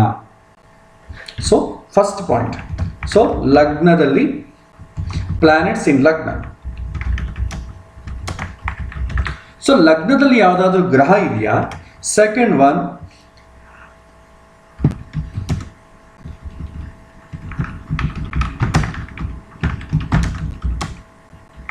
ಸೊ ಲಗ್ನವನ್ನು ಯಾವುದಾದ್ರೂ ನೋಡ್ತಾ ಇದೆಯಾ. ಲಗ್ನ ಸ್ಥಾನ ಬಲ ನೀವು ಹೇಗೆ ಕ್ಯಾಲ್ಕುಲೇಟ್ ಮಾಡಬೇಕು ಜಾತಕದಲ್ಲಿ ಅಂತಂದರೆ, ಲಗ್ನದಲ್ಲಿ ಯಾವುದಾದ್ರೂ ಗ್ರಹ ಇದೆಯಾ ಅಥವಾ ಲಗ್ನ ಸ್ಥಾನವನ್ನು ಯಾವುದಾದ್ರೂ ಗ್ರಹ ನೋಡ್ತಾ ಇದೆಯಾ. ಪ್ರಾರಂಭದಲ್ಲಿ ನಿಮಗೆ ಸಿಂಪಲಾಗಿ ಹೇಳ್ತೀನಿ, ನೀವು ಪ್ರೆಡಿಕ್ಷನ್ಗೆ ಡೀಪಾಗಿ ಹೋಗಬೇಡಿ. ನಾನು ಎಷ್ಟು ಹೇಳ್ತೇನೆ ಅಷ್ಟೇ ಹೋಗಿ, ಯಾಕೆಂದರೆ ಪ್ರಾರಂಭದಲ್ಲೇ ಡೀಪಾಗಿ ಹೋಗ್ಬಿಟ್ರೆ ಏನಾಗುತ್ತೆ ಅಂದರೆ ಕನ್ಫ್ಯೂಷನ್ ಶುರು ಆಗುತ್ತೆ. ಸೊ ನಾವು ಎಷ್ಟು ಹೇಳಿದ್ರೆ ಅಷ್ಟೇ ಮಾಡಿ. ನೀವು ಇಲ್ಲಿ ಲಗ್ನ ಸ್ಥಾನದಲ್ಲಿ ಯಾವುದಾದ್ರೂ ಗ್ರಹ ಇದ್ದರೆ ಏನು ಮಾಡಬೇಕು, ಒಂದು ಅನಾಲಿಟಿಕಲ್ ಅಪ್ರೋಚ್ ಹೋಗೋಣ. ನಮಗೆ ಶುಭ ಗ್ರಹಗಳು ಪಾಪಗ್ರಹಗಳು ಅಂತ ಹೇಳಿದ್ದೀನಿ. ಶುಭ ಗ್ರಹ ಯಾವುದು? ಗುರು, ಶುಕ್ರ, ಶುಭ ಗ್ರಹಗಳ ಜೊತೆ ಇದ್ದಂಥ ಬುಧ, ವೃದ್ಧಿ ಚಂದ್ರ, ವ್ಯಾಕ್ಸಿಂಗು, ಇವರು ಶುಭ ಗ್ರಹಗಳು. ಶುಭ ಗ್ರಹಗಳೇನಾದರೂ ಲಗ್ನದಲ್ಲಿದ್ದರೆ, ಲಗ್ನದಲ್ಲಿ ಗುರು ಇದ್ದಾನೆ, ಲಗ್ನದಲ್ಲಿ ಶುಕ್ರ ಇದ್ದಾನೆ, ಲಗ್ನದಲ್ಲಿ ಬುಧ ಶುಕ್ರ ಅಥವಾ ಬುಧ ಗುರು ಇಬ್ಬರು ಇದ್ದಾರೆ, ಅಥವಾ ಚಂದ್ರ ಪೂರ್ಣ ಚಂದ್ರ ಅಥವಾ ಸೂರ್ಯನಿಂದ ದೂರ ಇರಬೇಕು ಚಂದ್ರ, ನಿಮಗೆ ಅದು ಪ್ರಾಕ್ಟಿಕಲ್ ಹೇಳ್ತೀನಿ. ಸೊ ಚಂದ್ರ ಏನಾದರೂ ಇದ್ದರೆ ನೀವೇನು ಮಾಡಿ, ಒಂದು ಪ್ಲಸ್ ಹಾಕಿ. ಲಗ್ನದಲ್ಲಿ ಒಂದು ಶುಭ ಗ್ರಹ ಇದ್ದರೆ ಒಂದು ಪ್ಲಸ್ ಹಾಕಿ, ಎರಡು ಶುಭ ಗ್ರಹ ಇದ್ದರೆ ಎರಡು ಪ್ಲಸ್ ಹಾಕಿ, ಮೂರು ಶುಭ ಗ್ರಹ ಇದ್ದರೆ ಮೂರು ಪ್ಲಸ್ ಹಾಕಿ. ಶುಭ ಬಂತು ಅಂತಂದರೆ ಪ್ಲಸ್ ಹಾಕ್ತಾ ಹೋಗಿ. ಓಕೆ. ಇನ್ ಕೇಸ್ ಪಾಪಗ್ರಹ ಇದೆ, ಪಾಪಗ್ರಹ ಯಾವುದು? ಶನಿ, ಕುಜ, ಪಾಪಗ್ರಹಗಳ ಜೊತೆ ಇದ್ದಂಥ ಬುಧ, ಕ್ಷೀಣಚಂದ್ರ, ರಾಹು, ಕೇತು, ಸೂರ್ಯ, ಇವೆಲ್ಲ ಕೂಡ ಪಾಪಗ್ರಹಗಳು. ಪಾಪಗ್ರಹ ಒಂದು ಪಾಪಗ್ರಹ ಇದ್ದರೆ ಒಂದು ಮೈನಸ್ ಹಾಕಿ, ಎರಡು ಪಾಪಗ್ರಹ ಇದ್ದರೆ ಎರಡು ಮೈನಸ್ ಹಾಕಿ, ಹೀಗೆ ಹಾಕ್ತಾ ಹೋಗಿ. ಕೊನೆಗೆ ಎಷ್ಟು ಪಾಸಿಟಿವ್ಸ್ ಇದೆ ಎಷ್ಟು ಮೈನಸ್ ಇದೆ ಅಂತ ನೋಡ್ಕೊಳ್ಳಿ. ಯಾವುದು ಮೆಜಾರಿಟಿ ಇದೆ, ಪ್ಲಸ್ಗಳು ಜಾಸ್ತಿ ಇದೆಯೋ ಮೈನಸ್ಗಳು ಜಾಸ್ತಿ ಇದೆಯೋ ನೋಡ್ಕೊಳ್ಳಿ. ಈಗ ಎರಡೂ ಇರುತ್ತೆ, ಒಂದು ಶುಭಗ್ರಹ ಒಂದು ಪಾಪಗ್ರಹ ಇದ್ದರೆ ಸುಖ ಇರುತ್ತೆ ದುಃಖ ಇರುತ್ತೆ. ಆದರೆ ಪ್ಲಸ್ಗಳು ಜಾಸ್ತಿ ಇತ್ತು ಅಂದ್ಕೊಳ್ಳಿ, ಸುಖ ಜಾಸ್ತಿ ಕಷ್ಟ ಕಡಿಮೆ ಇರುತ್ತೆ. ಸೊ ಇಲ್ಲಿ ನಮಗೆ ಸುಖ ಇದ್ದಷ್ಟು ಮಾತ್ರಕ್ಕೆ ಕಷ್ಟ ಹೋಗೋದಿಲ್ಲ, ಕಷ್ಟ ಇದ್ದಷ್ಟು ಮಾತ್ರಕ್ಕೆ ಸುಖ ಹೋಗೋದಿಲ್ಲ. ಸುಖವನ್ನು ಸಪ್ರೇಟಾಗಿ ಅನುಭವಿಸ್ತಾನೆ, ಕಷ್ಟವನ್ನು ಸಪ್ರೇಟಾಗಿ ಅನುಭವಿಸ್ತಾನೆ. ಯಾವುದ್ರ ದಾರಿ ಅದೇ. ಹಾಗಾಗಿ ಎರಡನ್ನ ಸ್ಕಿಪ್ ಆಗಲ್ಲ, ಎಸ್ಕಲೇಟ್ ಮಾಡೋಕ್ಕಾಗಲ್ಲ. ಅದಕ್ಕೆ ಪ್ಲಸ್ಗಳು ಶುಭಗ್ರಹ ಇದ್ದರೆ ಪ್ಲಸ್ಸು ಹಾಕಬೇಕು, ಪಾಪಗ್ರಹ ಇದ್ದರೆ ಮೈನಸ್ಸು ಹಾಕಬೇಕು. ಎರಡೂ ಇತ್ತು ಅಂದ್ಕೊಳ್ಳಿ, ಒಂದು ಪ್ಲಸ್ಸು ಒಂದು ಮೈನಸ್ ಹಾಕಬೇಕು. ಹೀಗೆ ನೀವು ಪ್ರಾರಂಭದಲ್ಲಿ ಕಲಿತಾ ಹೋಗಿ. ನೆಕ್ಸ್ಟ್ ಸೇಮ್ ಗ್ರಹಗಳನ್ನು ನೋಡೋದು. ನಾವು ಗ್ರಹಗಳನ್ನು ಹೇಗೆ ನೋಡಬೇಕು ಅಂತ ಅಭ್ಯಾಸ ಮಾಡಿದ್ದೀವಿ. Same simple. ಶುಭ ಗ್ರಹ ನೋಡ್ತಾ ಇದೆಯಾ ಪ್ಲಸ್ ಹಾಕಿ, ಪಾಪಗ್ರಹ ನೋಡ್ತಾ ಇದೆಯಾ ಮೈನಸ್ ಹಾಕಿ. ಎಷ್ಟು ಶುಭ ಗ್ರಹ ಆದರೆ ಅಷ್ಟು ಪ್ಲಸ್ ಹಾಕಿ, ಎಷ್ಟು ಪಾಪಗ್ರಹ ಆದರೆ ಅಷ್ಟು ಮೈನಸ್ ಹಾಕಿ. ಓವರಾಲ್ ಆಗಿ ಲಗ್ನ ಸ್ಥಾನಕ್ಕೆ ಎಷ್ಟು ಪ್ಲಸ್ಗಳಿದೆ ಅಂತ ನೋಡ್ಕೊಳ್ಳಿ. ಲಗ್ನ ಸ್ಥಾನಕ್ಕೆ ಎಷ್ಟು ಪ್ಲಸ್ ಇದೆ, ಪ್ಲಸ್ಗಳು ಜಾಸ್ತಿ ಇದೆಯೋ ಮೈನಸ್ ಜಾಸ್ತಿ ಇದೆಯೋ ಎರಡನ್ನು ಸೇರಿಸಿ. ದೃಷ್ಟಿ ಮತ್ತು ಲಗ್ನದಲ್ಲಿರೋ ಗ್ರಹಗಳನ್ನು ಎರಡನ್ನು ಸೇರಿಸಿ ಎಷ್ಟು ಪ್ಲಸ್ಗಳಿದೆಯೋ ಎಷ್ಟು ಮೈನಸ್ ಇದೆಯೋ ಅಂತ ನೋಡ್ಕೊಳ್ಳಿ. ಇದನ್ನು ಆವ್ರೇಜ್ ಮಾಡಿಕೊಂಡ್ರೆ ಮೋರ್ ದ್ಯಾನ್ 60% ಇದ್ದರೆ ಅವನಿಗೆ ಅನುಕೂಲ ಅಂತ ಅರ್ಥ. ಯಾರಿಗೂ 100% ಇರಬೇಕು ಅಂತ ಏನಿಲ್ಲ, 60% ಮೇಲಿದ್ರೂ ಕೂಡ ಪರವಾಗಿಲ್ಲ. ಸೊ ಇದು ಚೆನ್ನಾಗಿರಬೇಕು. ಸೊ ಇದು ಒಂದು ಅನಾಲಿಟಿಕಲ್ ಅಪ್ರೋಚ್. ಸೊ 60% ಅಟ್ಲೀಸ್ಟ್ ಇರಬೇಕು. ಯಾವುದು? ಪಾಸಿಟಿವ್ ಸೈನ್ ಇರಬೇಕು. 60% ಪಾಸಿಟಿವ್ ಇರಬೇಕು. ನೀವು ಬೇಕಾದ್ರೆ ಆವ್ರೇಜ್ ಮಾಡಿ. ಇಲ್ಲಿ ನೋಡಿ, ನಾನು ಇಲ್ಲಿ ಹಾಕ್ತೀನಿ, 2 ಪ್ಲಸ್ ಇದೆ 2 ಮೈನಸ್ ಇದೆ, 3 ಪ್ಲಸ್ ಇದೆ 3 ಮೈನಸ್ ಇದೆ, 50-50. ಈಗ ಸಪೋಸ್ ಒಂದು ಮೈನಸ್ ತೆಗೆದೀನಿ ಅಂದ್ಕೊಳ್ಳಿ, ಅವಾಗೇನಾಯಿತು? ಪ್ಲಸ್ಗಳು ಜಾಸ್ತಿ ಇದೆ ಮೈನಸ್ಗಳು ಕಡಿಮೆ ಇದೆ. ಆವ್ರೇಜ್ ಮಾಡಿ. ಸೊ ಅಟ್ಲೀಸ್ಟ್ 55-60 ಬರುತ್ತೆ. ಸೊ ನಮಗೇನಂತಂದರೆ ಪ್ಲಸ್ಗಳು ಅಟ್ಲೀಸ್ಟ್ ಮೈನಸ್ಗಳಿಗಿಂತ ಪ್ಲಸ್ ಜಾಸ್ತಿ ಇರಬೇಕು. ಯಾರಿಗೂ ಅಸಲು ಮೈನಸ್ಗಳು ಇರಲಿಕ್ಕೆ ಸಾಧ್ಯನೇ ಇಲ್ಲ. ಮೈನಸ್ ಒಂದೇ ಇರುತ್ತೆ ಅಂತ ಸಾಧ್ಯನೇ ಇಲ್ಲ. ಇದರ ಬೇಸ್ ಮೇಲೆ ಎಷ್ಟು ಪುಣ್ಯ ಮಾಡಿದ್ದಾನೆ, ಎಷ್ಟು ಪಾಪ ಮಾಡಿದ್ದಾನೆ ಅಂತ ಗೊತ್ತಾಗುತ್ತೆ. ಸ್ಥಾನಬಲದಲ್ಲಿ ಈ ರೀತಿ ಪ್ಲಸ್ಗಳು ಜಾಸ್ತಿ ಇದ್ದು ಮೈನಸ್ಗಳು ಕಡಿಮೆ ಇದ್ದರೆ ಇವನಿಗೆ ಅನುಕೂಲ ವಾತಾವರಣ ಜಾಸ್ತಿ, ಅನಾನುಕೂಲ ವಾತಾವರಣ ಕಡಿಮೆ. ಪ್ರತಿ ವರ್ಷ ನಾವು ಪಂಚಾಂಗದಲ್ಲಿ ನೋಡ್ತೀವಲ್ಲ, ಆದಾಯ 20 ವ್ಯಯ 10 ಅಂದರೆ ಏನು, 20 ರೂಪಾಯಿ ಸಂಪಾದನೆ ಮಾಡಿ 10 ರೂಪಾಯಿ ಖರ್ಚು ಮಾಡ್ತಾನೆ. ಖರ್ಚೇ ಇಲ್ಲಂಗೆ ಹೆಂಗಾಗ್ತದೆ? ಅದು ಸೇಮ್ ಮಿಸ್ಟೇಕ್. ಎರಡನೇದು ಕಾರಕ ಬಲವನ್ನು ನೋಡ್ತೀವಿ. ಕಾರಕ ಬಲ. ಸೊ ಕಾರಕ ಬಲ ಏನು? ಕಾರಕ ಸ್ಥಾನದ ಬಲ, ಲಗ್ನ ಕಾರಕ ಬಲ ಅಂತ ಕರಿತೀವಿ. ಸೊ ಇದರಲ್ಲಿ ಏನೇನು ಪಾಯಿಂಟ್ಸ್ ಕನ್ಸಿಡರ್ ಮಾಡಬೇಕು? ಸೊ ನಿಮಗೆ ಪ್ರಿನ್ಸಿಪಲ್ಸ್ ಅನ್ನು ಹೇಳಿದ್ನಲ್ಲ, ಯಾವುದೇ ಒಂದು ಗ್ರಹವನ್ನು ನೋಡಬೇಕಾದ್ರೆ ಆ ಗ್ರಹ ಉಚ್ಚ ಸ್ಥಾನದಲ್ಲಿರಬೇಕು, ಸ್ವಕ್ಷೇತ್ರದಲ್ಲಿರಬೇಕು, ಮಿತ್ರಕ್ಷೇತ್ರದಲ್ಲಿರಬೇಕು. ಈ ಮೂರಲ್ಲಿ ಯಾವುದೋ ಒಂದಿರಬೇಕು. ಮತ್ತು ಶುಭ ಸ್ಥಾನಗಳಲ್ಲಿರಬೇಕು, ಕೇಂದ್ರ ಸ್ಥಾನದಲ್ಲಿರಬೇಕು, ಕೋಣ ಸ್ಥಾನದಲ್ಲಿರಬೇಕು. ಅಥವಾ ಶುಭ ಗ್ರಹಗಳು ನೋಡಬೇಕು, ಶುಭ ಗ್ರಹಗಳ ಜೊತೆ ಇರಬೇಕು, ಶುಭ ಗ್ರಹಗಳು ನೋಡಬೇಕು. ಈ ಪಾಯಿಂಟ್ಸನ್ನೆಲ್ಲ ನೆನ್ಪಿಟ್ಕೊಡಿ. ಸೊ ಇನ್ನೊಂದು ಸಲ ಹೇಳ್ತೀನಿ ನೋಡಿ. ಉಚ್ಚ ಸ್ಥಾನದಲ್ಲಿ ಅಥವಾ ಸ್ವಕ್ಷೇತ್ರದಲ್ಲಿ ಯಾವುದೋ ಒಂದೇ ಇರಲಿಕ್ಕಾಗತ್ತೆ, ಎರಡೂ ಆಗಲ್ಲ. ಉಚ್ಚ ಸ್ಥಾನದಲ್ಲಿ ಸ್ವಕ್ಷೇತ್ರದಲ್ಲೋ ಮಿತ್ರಕ್ಷೇತ್ರದಲ್ಲೋ ಇರಬೇಕು. ಹೀಗೆ ಒಂದು ಗ್ರಹ ಇತ್ತು ಅಂದ್ಕೊಳ್ಳಿ, ಒಂದು ಪ್ಲಸ್ ಹಾಕಿ. ಹಾಗಿಲ್ಲ ಅಂತ ಅಂದ್ಕೊಳ್ಳಿ, ಏನು ಹಾಕಲೇಬೇಡಿ, ಸುಮ್ಮನೆ ಇರಿ ಅಷ್ಟೆ. ಎರಡನೇದು, ಒಂದು ಗ್ರಹ ಕೇಂದ್ರ ಸ್ಥಾನದಲ್ಲಿ ಅಂತಂದರೆ ಏನು, 4, 7, 10 ಈ ಸ್ಥಾನದಲ್ಲಿರಬೇಕು. ಆರ್ ಕೋಣ ಸ್ಥಾನದಲ್ಲಿರಬೇಕು. ಕೋಣ ಸ್ಥಾನ 1, 5, 9 ಈ ಸ್ಥಾನದಲ್ಲಿದ್ದರೆ ಒಂದು ಪ್ಲಸ್ ಹಾಕಿ. ಖಂಡಿತ ಇದನ್ನು ಚೆಕ್ ಮಾಡಬೇಕು. ಮೂರನೇದು, ಶುಭ ಗ್ರಹಗಳ ಸಂಯೋಗ ಇರಬೇಕು, ಶುಭ ಗ್ರಹ ಜೊತೆ ಇರಬೇಕು. ಶುಭ ಗ್ರಹ ಜೊತೆ ಇದ್ರೆ ಒಂದು ಪ್ಲಸ್ ಹಾಕಿ. ನೆಕ್ಸ್ಟ್ ಫೋರ್ತ್, ಶುಭ ಗ್ರಹ ನೋಡಬೇಕು, ಒಂದು ಪ್ಲಸ್ ಹಾಕಿ. ಸೊ ಇದು ಕಾರಕ ಗ್ರಹಗಳಿಗೆ ನೀವು ಮಾಡಬೇಕಾದ್ದು. ಯಾವ ಗ್ರಹಕ್ಕನ್ನು ಮಾಡಬೇಕಾದಿದೆ? ಉಚ್ಚದಲ್ಲಿದೆಯಾ, ಸ್ವಕ್ಷೇತ್ರದಲ್ಲಿದೆಯಾ, ಮಿತ್ರಕ್ಷೇತ್ರದಲ್ಲಿದೆಯಾ, ಇದ್ರೆ ಪ್ಲಸ್ ಹಾಕಿ. ಇದು ಮೂರಲ್ಲೂ ಇಲ್ಲ, ಒಂದಕ್ಕೆ ಇನ್ ಕೇಸ್ ನೆಗೆಟಿವ್ ಆಯ್ತು ಅಂದ್ಕೊಳ್ಳಿ, ನೀಚ ಸ್ಥಾನದಲ್ಲಿದೆ, ಶತ್ರು ಸ್ಥಾನದಲ್ಲಿದೆ, ಅಸ್ತಂಗತನಾಗಿದೆ, ಒಂದು ಮೈನಸ್ ಹಾಕಿ. ಇದಕ್ಕೆ ವಿಪರೀತವಾಗಿ ಏನಿರ್ತೀವಿ, ಮೈನಸ್ ಹಾಕಿ. ಸಪೋಸ್ ಒಂದು ಗ್ರಹ ಕೇಂದ್ರ ಸ್ಥಾನದಲ್ಲಿ ಇಲ್ಲ, ಕೋಣ ಸ್ಥಾನದಲ್ಲಿ ಇಲ್ಲ, ದುಷ್ಟ ಸ್ಥಾನಗಳಾದಂಥ 6, 8, 12 ಮನೆಯಲ್ಲಿದೆ. 6, 8, 12 ಮನೆಯಲ್ಲಿದೆ. ಆವಾಗ ಏನು ಮಾಡಬೇಕು? Minus hockey. ಇನ್ ಕೇಸ್ 2, 3, 11 ಸ್ಥಾನದಲ್ಲಿ ತಂದ್ಕೊಡಿ, ಜಸ್ಟ್ ಎನ್ ಅಂತ ಹಾಕಿ. ಎನ್ ಅಂದರೆ ನ್ಯೂಟ್ರಲ್. ಸೊ ಎನ್ ಅಂದರೆ ನ್ಯೂಟ್ರಲ್ ಅಂತ ಹಾಕಿ. ಸೊ ಇದು ಮಾಡಬೇಕಾದ್ದು, ಇದು ನೆಗೆಟಿವ್ ಅಪ್ರೋಚ್. ಓಕೆ, ಕೇಂದ್ರ ಕೋಣ ಸ್ಥಾನಗಳಲ್ಲಿದ್ದರೆ ಪ್ಲಸ್ ಹಾಕಿ, ಇಲ್ಲ ನೀಚ ಆಗಲಿ ಶತ್ರು ಕ್ಷೇತ್ರದಲ್ಲಿದ್ದರೆ ನೀಚ, ಹಸ್ತ ಆದರೆ ಮೈನಸ್ ಹಾಕಿ. ಓಕೆ, ಸೊ ಇದು ನೀವು ಸ್ವಲ್ಪ ಅರ್ಥ ಆಗ್ಲಿಕ್ಕೆ ತುಂಬ ಸುಲಭ. ಪ್ಲಸ್ಗಳು ಮೈನಸ್ ಹಾಕಿದರೆ ನಿಮಗೆ ಈಸಿ ಆಗುತ್ತೆ. ನೆಕ್ಸ್ಟ್, ಶುಭ ಗ್ರಹಗಳ ಜೊತೆ ಇದ್ರೆ ಪ್ಲಸ್ ಹಾಕಿ, ಪಾಪಗ್ರಹಗಳ ಜೊತೆ ಇದ್ರೆ ಮೈನಸ್ ಹಾಕಿ. ಮೈನಸ್ ಹಾಕಿ. ಶುಭ ಗ್ರಹಗಳು ನೋಡಿದ್ರೆ ಪ್ಲಸ್ ಹಾಕಿ, ಪಾಪಗ್ರಹಗಳು ನೋಡಿದ್ರೆ ಮೈನಸ್ ಹಾಕಿ. ಎರಡೂ ಇತ್ತು ಅಂದ್ಕೊಳ್ಳಿ, ಒಂದು ಪ್ಲಸ್ ಒಂದು ಮೈನಸ್ ಹಾಕಿ. ಓವರಾಲ್ ಮತ್ತೆ ನೋಡೋಣ. ಪ್ಲಸ್ ಇದ್ರೆ ಪ್ಲಸ್ ಹಾಕಬೇಕು, ಮೈನಸ್ ಇದ್ರೆ ಮೈನಸ್ ಹಾಕಬೇಕು. ಇದು ಡಿಸೈಡ್ ಮಾಡೋದಿಷ್ಟೇ. ಉಚ್ಚ ಸ್ವಕ್ಷೇತ್ರ ಮಿತ್ರಕ್ಷೇತ್ರದಲ್ಲಿದೆಯಾ ಪ್ಲಸ್, ನೀಚ ಅಸ್ತಂಗತ ಆಗಿದೆಯಾ ಮೈನಸ್, ಆ ಕೇಂದ್ರ ಕೋಣ ಸ್ಥಾನಗಳಲ್ಲಿದೆಯಾ ಪ್ಲಸ್, ದುಷ್ಟ ಸ್ಥಾನಗಳಾದಂಥ 6, 8, 12 ಮನೆಗಿದೆಯಾ ಮೈನಸ್, 2, 3, 11 ಮನೆಗಿದೆಯಾ ನ್ಯೂಟ್ರಲ್, ಅದನ್ನು ಕನ್ಸಿಡರ್ ಮಾಡಿಬಿಡಿ, ಎನ್ ಅಂತ ಹಾಕಿಬಿಡಿ. ಶುಭ ಗ್ರಹಗಳ ಜೊತೆ ಇದೆಯಾ ಪ್ಲಸ್, ಪಾಪಗ್ರಹಗಳ ಜೊತೆ ಇದೆಯಾ ಮೈನಸ್, ಶುಭ ಗ್ರಹಗಳು ನೋಡ್ತಾ ಇದೆಯಾ ಪ್ಲಸ್, ಪಾಪಗ್ರಹಗಳು ನೋಡ್ತಾ ಇದೆಯಾ ಮೈನಸ್. ಓವರಾಲ್ ಎಷ್ಟು ಬರುತ್ತೆ ಅಂತ ನೋಡ್ಕೊಳ್ಳಿ. ಸೊ ಲಗ್ನಕಾರಕ ಯಾರಾಗ್ತಾರೆ? ಸೊ ನಾನು ಹೇಳಿದೆ, ಲಗ್ನಕಾರಕ ಅಂದರೆ ಒಂದು ಮನಸ್ಸು, ಒಂದು ಬುದ್ಧಿ ಅಂತಂದರೆ ಚಂದ್ರಗೆ ಮತ್ತು ಬುಧನಿಗೆ ಈ ರೂಲ್ಸ್ ಅಪ್ಲೈ ಮಾಡಬೇಕು. ಚಂದ್ರ ಉಚ್ಚ ಸ್ಥಾನದಲ್ಲಿದ್ದಾನೆಯಾ, ಸ್ವಕ್ಷೇತ್ರದಲ್ಲಿದ್ದಾನೆಯಾ, ಮಿತ್ರಕ್ಷೇತ್ರದಲ್ಲಿದ್ದರೆ ಪ್ಲಸ್ ಹಾಕಿ. ಚಂದ್ರ ನೀಚನಾಗಿ ಅಸ್ತಂಗತನಾದರೆ ಮೈನಸ್ ಹಾಕಿ. ಚಂದ್ರ 4, 7, 10 1, 5, 9 ಪ್ಲಸ್ ಹಾಕಿ. 6, 8, 12 ಮೈನಸ್ ಹಾಕಿ. 2, 3, 11 ನ್ಯೂಟ್ರಲ್ ಅಂತ ಹಾಕಿ. ಚಂದ್ರ ಶುಭ ಗ್ರಹಗಳ ಜೊತೆ ಇದ್ದರೆ ಪ್ಲಸ್ ಹಾಕಿ. ಚಂದ್ರ ಪಾಪಗ್ರಹಗಳ ಜೊತೆ ಇದ್ದರೆ ಮೈನಸ್ ಹಾಕಿ. ಶುಭ ಗ್ರಹಗಳು ನೋಡಿದ್ರೆ ಪ್ಲಸ್ ಹಾಕಿ, ಪಾಪಗ್ರಹಗಳು ನೋಡಿದ್ರೆ ಮೈನಸ್ ಹಾಕಿ. ಇದು ಚಂದ್ರ. ಅದೇ ರೀತಿ ಬುಧನಿಗೆ ಕೂಡ ಹಾಗೆ ಮಾಡಬೇಕು. ಬುಧನಿಗೆ ಕೂಡ ಈ ರೂಲ್ಸ್ ಎಲ್ಲ ಅಪ್ಲೈ ಮಾಡಬೇಕು. ಇದು ಈಗ ಮಾಡಿದ್ರೆ ಏನಾಗುತ್ತೆ ಅಂದರೆ ಸಿಸ್ಟಮ್ಯಾಟಿಕ್ಕಾಗಿ ನಿಮ್ಗೆ ಅರ್ಥವೂ ಆಗ್ತದೆ, ಪ್ಲಸ್ ಒಂದು ಬಿಟ್ಟು ಒಂದು ನೋಡೋ ಅವಶ್ಯಕತೆ ಇರಲ್ಲ. ನೆಕ್ಸ್ಟ್ ಆಧಿಪತ್ಯ ಬಲ.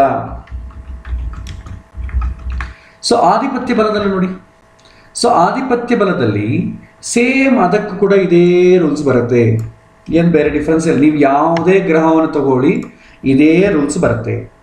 ಸೊ ಆಧಿಪತ್ಯ ಗ್ರಹ ಯಾವುದಾಗುತ್ತೋ ಅದು ಉಚ್ಚ ಸ್ಥಾನ, ಸ್ವಕ್ಷೇತ್ರ, ಮಿತ್ರಕ್ಷೇತ್ರದಲ್ಲಿದ್ದರೆ ಪ್ಲಸ್ ಹಾಕಿ, ನೀಚ ಸ್ಥಾನದಲ್ಲಿದ್ದರೆ ಮೈನಸ್ ಹಾಕಿ, ಕೇಂದ್ರ ಕೋಣ ಸ್ಥಾನದಲ್ಲಿದ್ದರೆ ಪ್ಲಸ್ ಹಾಕಿ, 6, 8, 12 ಮೈನಸ್ ಹಾಕಿ, 2, 3, 11 ಮೈನಸ್ ಹಾಕಿ, ಶುಭ ಗ್ರಹ ಜೊತೆ ಇದ್ದರೆ ಪ್ಲಸ್ ಹಾಕಿ, ಪಾಪಗ್ರಹಗಳ ಜೊತೆ ಇದ್ದರೆ ಮೈನಸ್ ಹಾಕಿ. ಶುಭ ಗ್ರಹಗಳು ನೋಡಿದ್ರೆ ಪ್ಲಸ್ ಹಾಕಿ, ಪಾಪಗ್ರಹಗಳು ನೋಡಿದ್ರೆ ಮೈನಸ್ ಹಾಕಿ. ಸೊ ಇದು ಪ್ರೆಡಿಕ್ಷನಲ್ಲಿ ನೀವು ನೋಡಬೇಕಾದಂಥ ಪ್ರಿನ್ಸಿಪಲ್. ಇದು ಇದಕ್ಕೆ ಅಲ್ಲ, ಎಲ್ಲದಕ್ಕೂ ಕಾಮನೇ. ನೀವು ಎಜುಕೇಷನ್ ನೋಡಿ, ವಿವಾಹ ನೋಡಿ, ಸಂತಾನ ನೋಡಿ, ಎಲ್ಲದಕ್ಕೂ ಕಾಮನ್. ಏನು ಬದಲಾಗ್ತದೆ ಇಲ್ಲಿ ನಾವೇನು ಮಾಡಿದ್ವಿ, ಲಗ್ನ ಸ್ಥಾನ ಬಲ ಅಂತ ಹೇಳಿದ್ವಿ. ಇಲ್ಲಿ ಸ್ಥಾನ ಬಲ ಅಂತಂದ್ರೆ ಏನು, ಲಗ್ನ ಸ್ಥಾನ ಬಲ, ಲಗ್ನ ಸ್ಥಾನ ಬಲ ಅಂತ ಹಾಕಿದ್ವಿ. ಇನ್ ಕೇಸ್ ನೀವು ಎಜುಕೇಷನ್ ನೋಡಬೇಕಾದ್ರೆ ಇಲ್ಲಿ ವಿದ್ಯಾ ಅಂತ ಹಾಕ್ತೀರಿ ಅಷ್ಟೇ, ವಿದ್ಯಾಸ್ಥಾನ ಬಲ. ಅವಾಗೇನಾಗುತ್ತೆ, 4th ಹೌಸ್ ಆಗುತ್ತೆ. 4th ಹೌಸಲ್ಲಿರೋ ಗ್ರಹಗಳು, 4th ಹೌಸ್ಗೆ ಬೇಕಾದಂಥ ಕಾರಕ ಯಾರು, ಬುದ್ಧಿ, ಬುದ್ಧಿಕಾರಕ ಬುಧ. 4ನೇ ಮನೆಗೆ ಓನರ್ ಯಾರಾಗ್ತಾರೆ ಅವನನ್ನು ನೋಡಬೇಕು. ಚತುರ್ಥ ಸ್ಥಾನ ಬಲ, ಚತುರ್ಥ ಕಾರಕ ಬಲ, ಚತುರ್ಥಾಧಿಪತಿ ಬಲ. ಸಪೋಸ್ ಉದ್ಯೋಗ ಆಯ್ತು ಅಂದ್ಕೊಳ್ಳಿ, ದಶಮ ಸ್ಥಾನ ಬಲ, ದಶಮಕಾರಕ ಬಲ, ದಶಮಾಧಿಪತಿ ಬಲ. ಇದು ನೋಡ್ತೀವಿ.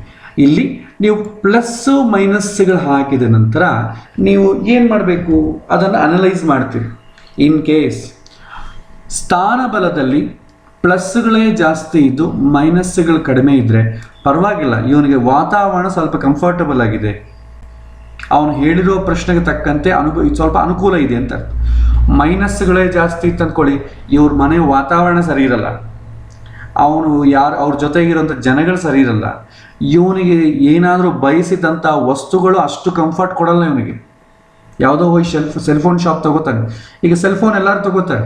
ಒಬ್ಬೊಬ್ರು ಏನು ಮಾಡ್ತಾರೆ, 6 ತಿಂಗಳಿಗೆ ಒಂದು ಫೋನ್ ಚೇಂಜ್ ಮಾಡ್ತಾರೆ. ಏನಪ್ಪ ಯಾವ ಸೆಲ್ ತೊಗೊಂಡ್ರು ನನ್ನ ಕೈಲಿ ಇರ್ತಾ ಇಲ್ಲ, ಕೆಳಗೆ ಬಿದ್ದೋಗೋದು, ಒಡೆದೋಗೋದು, ಅದು ಸರಿಯಾಗಿ ಕೆಟ್ಟು ಹೋಗೋದು, ಸರ್ವಿಸಿಂಗ್ ಸರಿಯಲ್ಲ ಅಂತ.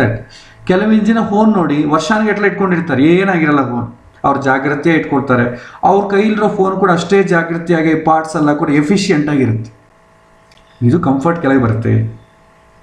ಸೊ ಇದು ಸ್ಥಾನಬಲ ಜಾಸ್ತಿ ಇದ್ರೆ ಆ ಥರ ಹೇಳಬೇಕು. ಸ್ಥಾನಬಲ ಇಲ್ಲ ಅಂತ ಅಂದ್ಕೊಳ್ಳಿ, ಅನಾನುಕೂಲ ಇದೆ, ಇದನ್ನು ನೀವು ಹೇಳೋದೇನಿಲ್ಲ. ಲಗ್ನ ಸ್ಥಾನದ ಬಗ್ಗೆ ಅವನೇನು ಪ್ರಶ್ನೆ ಕೇಳಲ್ಲ, ನೀವು ತಲೆಗೆ ಇಟ್ಕೊಳ್ಬೇಕು. ಇವನು ಸುತ್ತು ವಾತಾವರಣ ಹೇಗಿದೆ. ಒಬ್ಬ ಮನುಷ್ಯನನ್ನು ಅನಲೈಸ್ ಮಾಡೋದು ಹಾಗೆ ಅಲ್ವಾ.